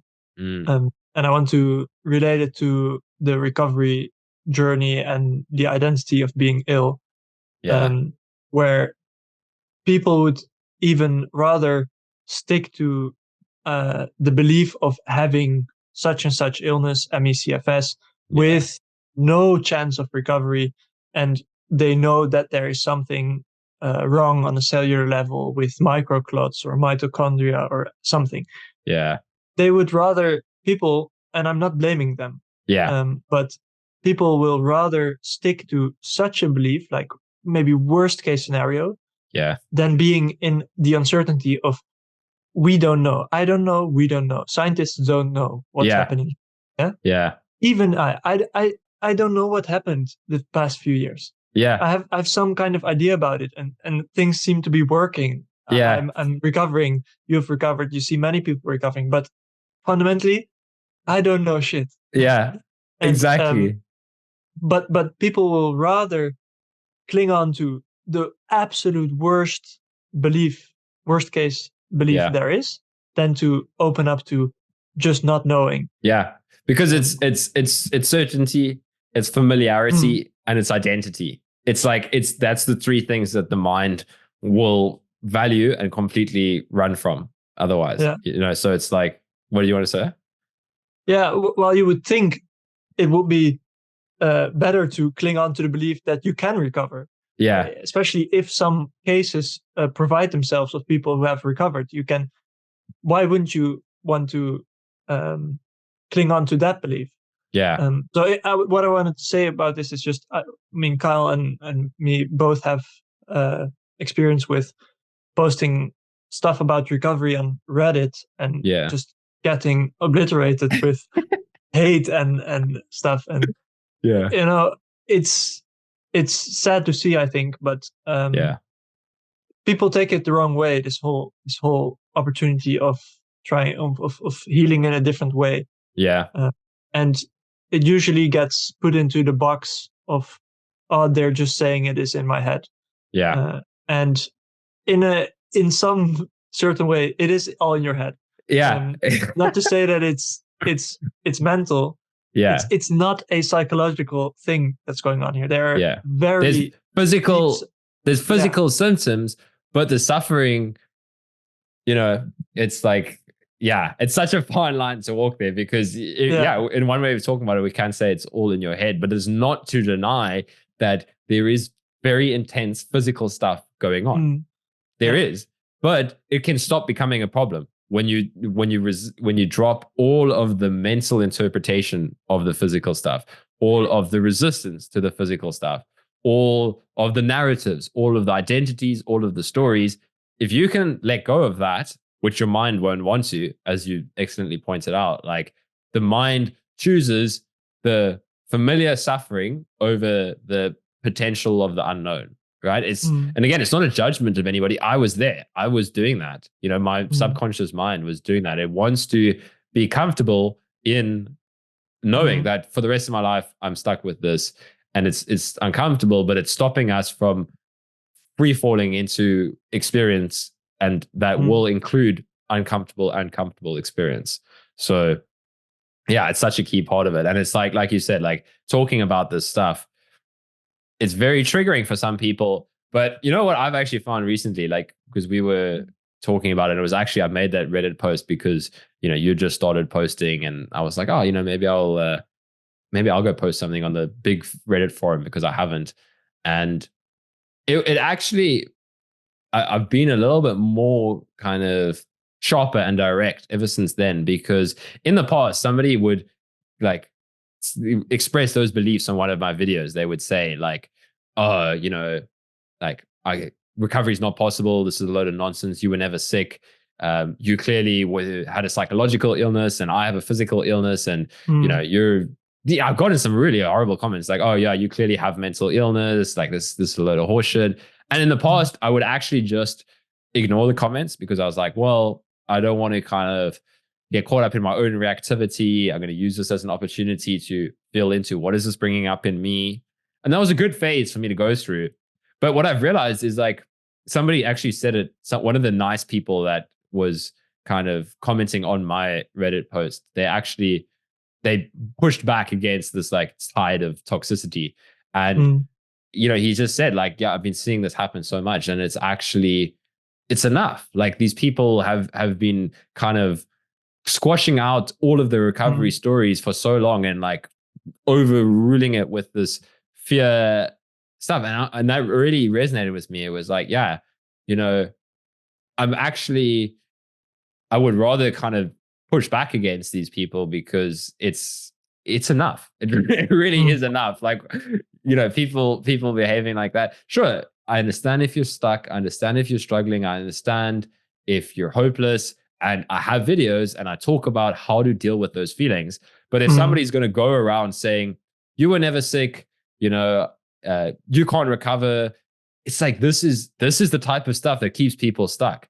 These are the type of fears that kept me stuck for so long, was seeing all of this kind of stuff online. And I was like, I've been through this, I'm actually feeling more inclined to push back against it. And I've actually found that when you actually push back, but like from a strong internal boundary where you're just like, look, you can say whatever the hell you want, but this is what happened. And when you push back like that, people actually take a step back.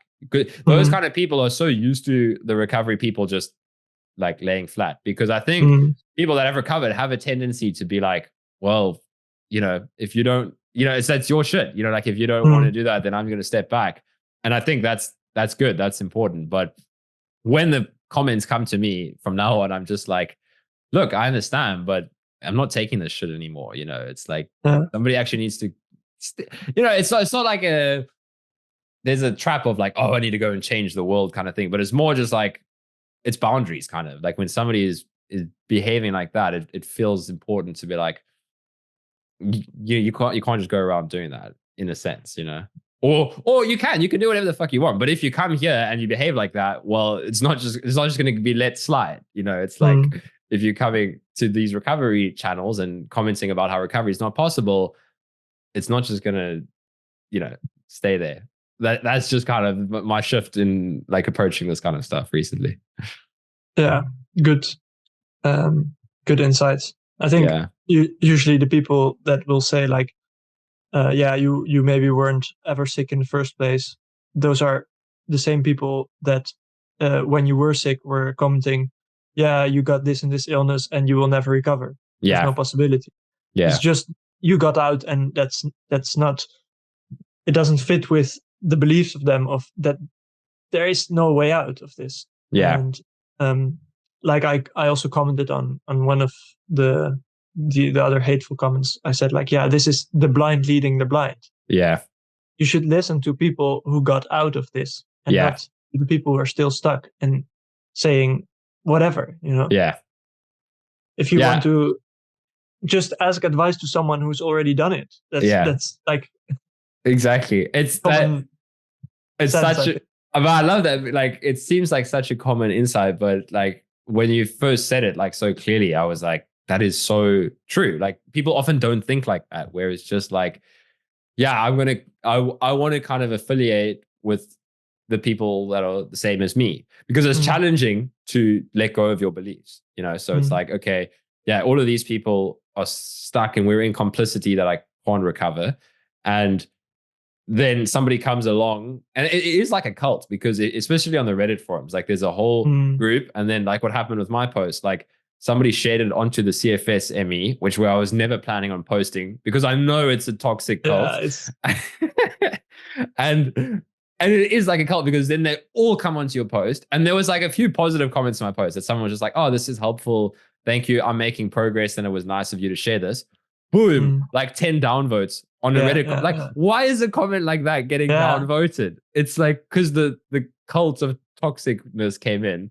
And yeah. That's what I said before, was the belief of why won't you believe that part of recovery? yeah, There's something very tied yeah, into identity, and I don't know. yeah. But But it is yeah. Like we'll maybe cut off on this soon. But I was actually talking with Josh about this, because we were talking a lot about identity and awakening. And it's the reason people are so aggressive is because they feel threat. Like it's all innocent in the end. Like it's, I could maybe sound like I'm getting quite worked up talking about this, but it's just, um, it's just kind of not holding back anymore, like mm, letting that kind of stuff slide. But at the same time, there's an understanding of what's happening. Like it's identity, right? It's really about like an identity being threatened. It's like, and the mind, it's the same with all kind of like online clashes, like politics and all that kind of shit, where your belief is triggered and the mind feels like identity is tied up in the belief. So mm, the mind goes into defense mode and attack mode. Basically, it's literally, it's our freaking lizard brain going off. mm, It's like but it's now tied into cognitive stuff as well. So it's like where identity is tied into a belief or a perspective, and it feels like me, and then somebody comes along and challenges that, I have to attack you. I have to prove that you are wrong, because who am I if I'm not this identity? Like that's kind of mm, how the mind works. It's like I have to, because if you look beneath that identity, well, you see that you're not quite there in the way you thought you were, and the mind doesn't want to see that. The mm, identity doesn't want to see that until it does.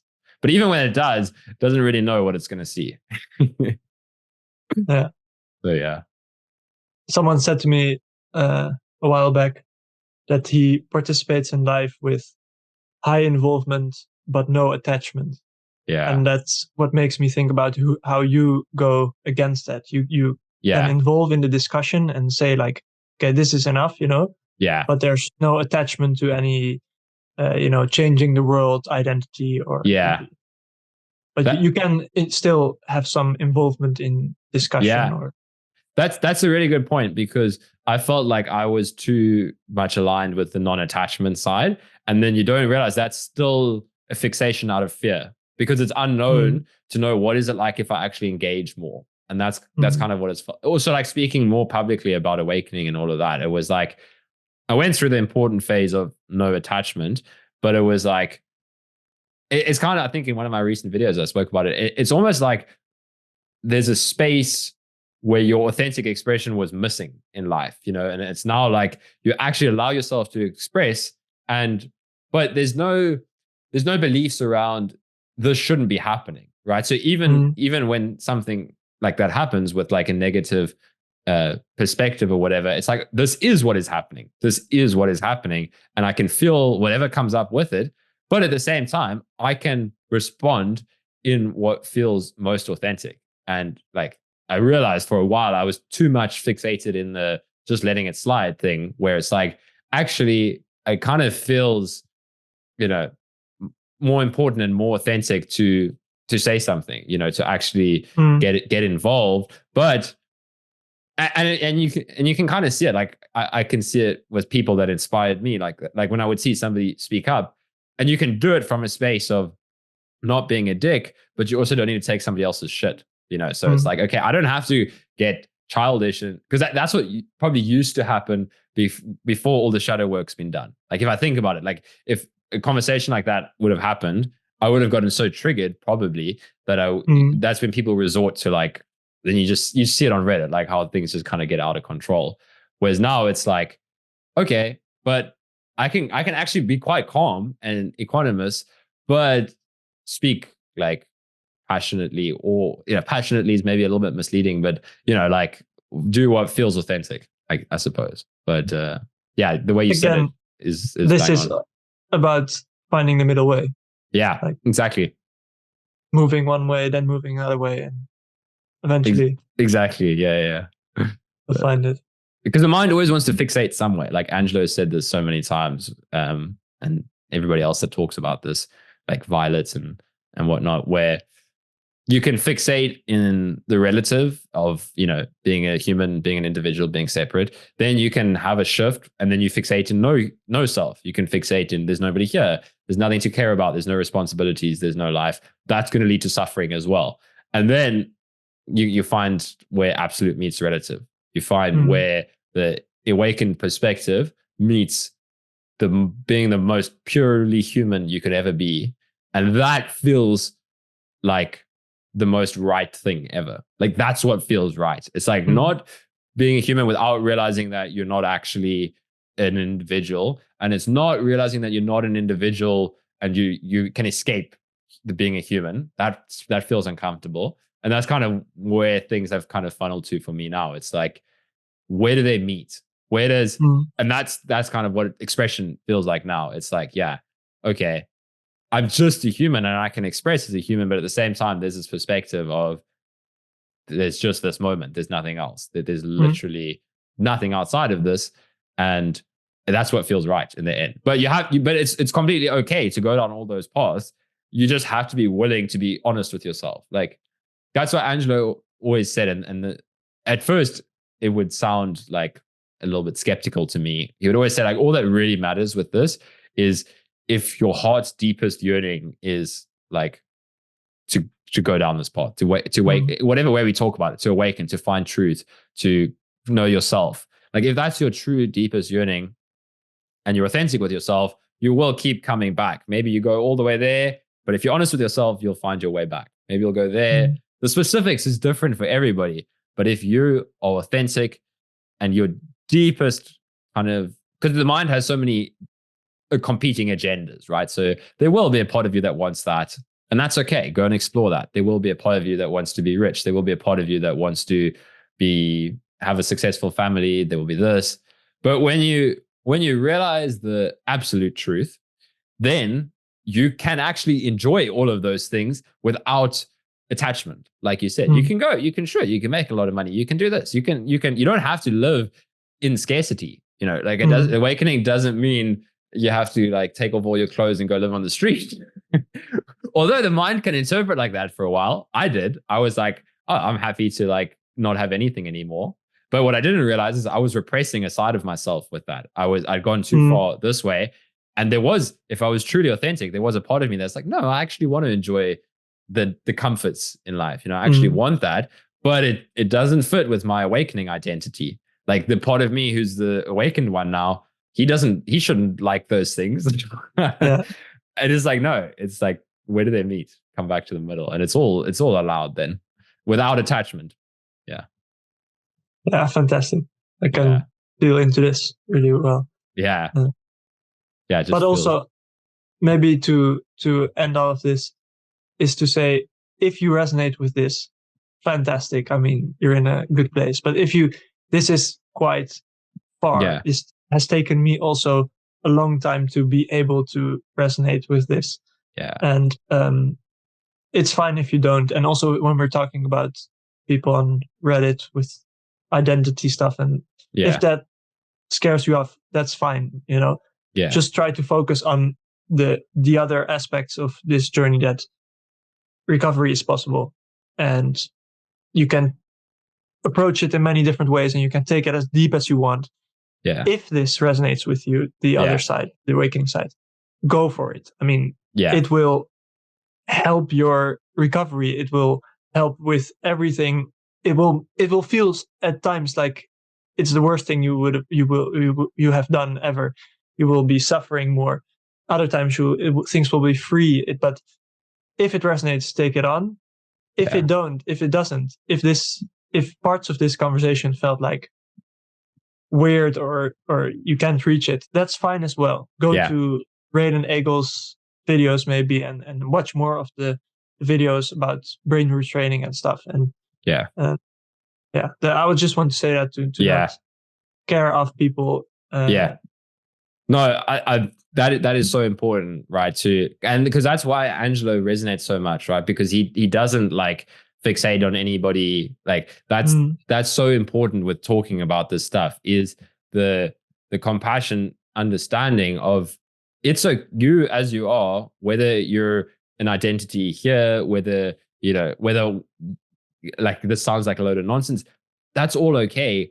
Trust your own intuition. Like that's why I don't like it's distasteful when people talk about having to wake up the whole world, or like that people that are waking up are good and people that are like mind identified are lesser. It's just that's just another identity. It's like if you trust your own instincts, you will find like where it is you need to go in life. And like maybe for somebody that's like awakening just sounds like the biggest load of nonsense. And if that's true, don't force yourself to go down the path then, because that's not authentic, right? It's exactly what we were just talking about. It's like wherever you are, trust, be honest with yourself. Like that's the simplest way to put this whole journey is like, if you can, but that's often when you need awakening is to be more authentic. Like that's why I talk about it as well. It's like, and if you don't know what that means, then maybe explore this kind of stuff. Like if there's something that's calling you, then follow that. And if you're just completely lost and you got nowhere to turn and everything just feels like wrong, then there's a great news for you that there's a shift out of that. But there's nothing better about it. It's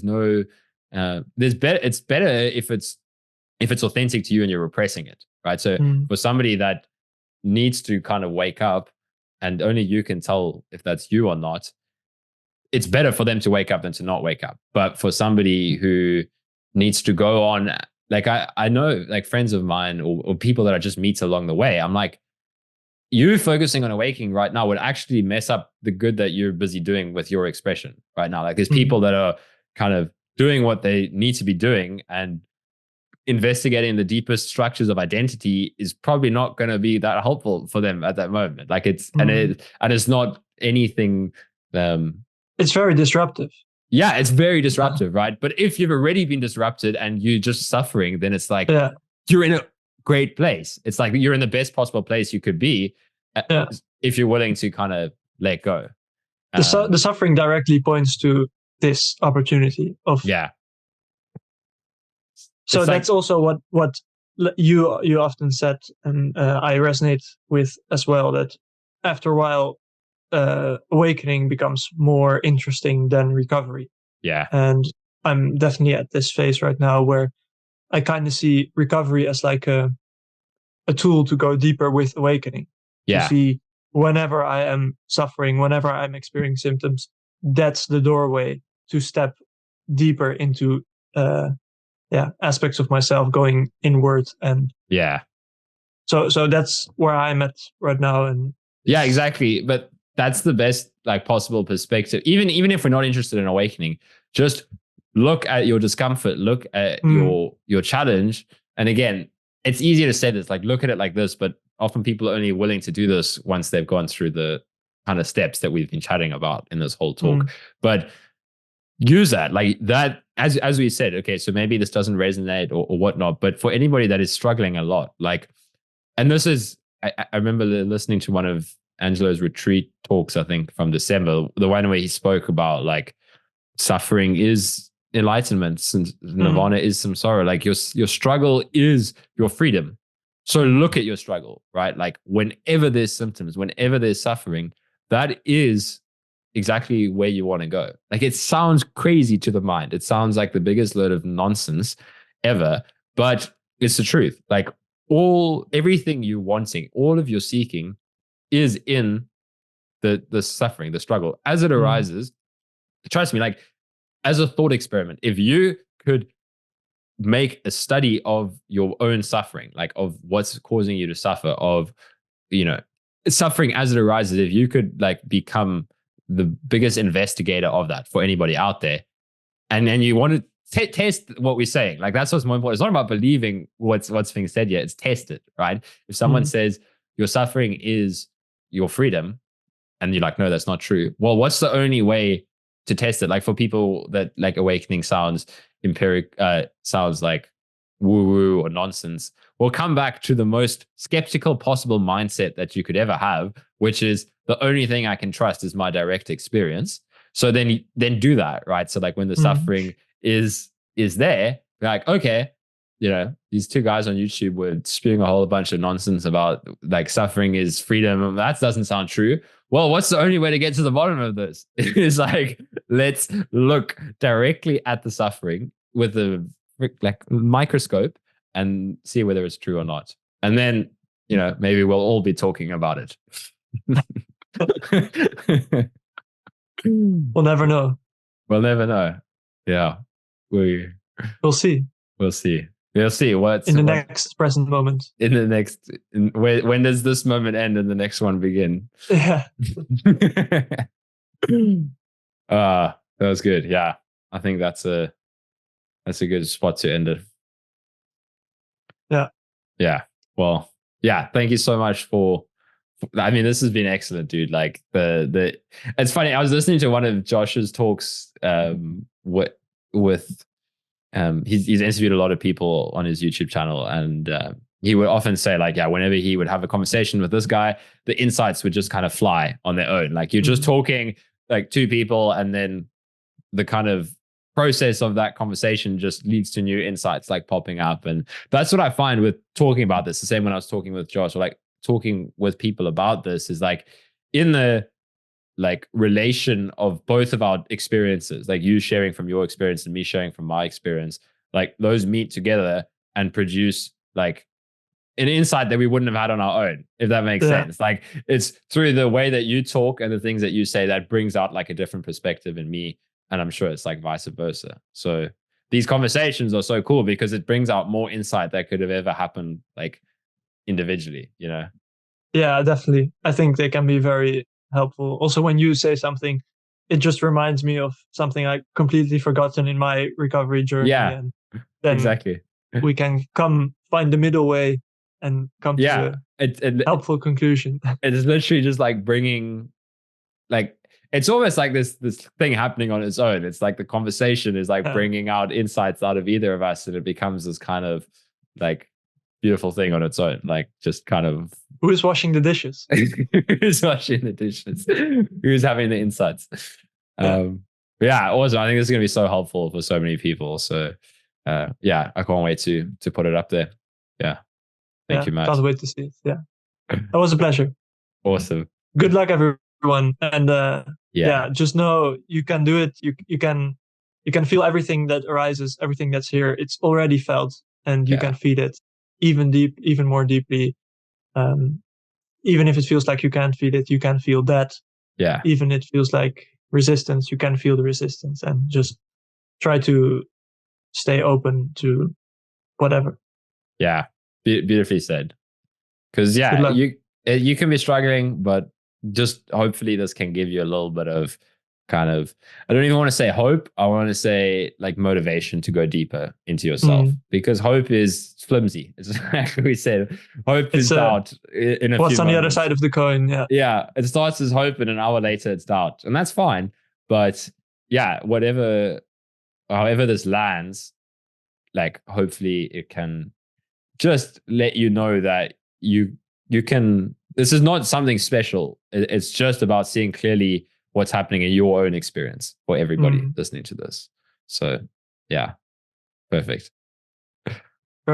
Great. Enough said.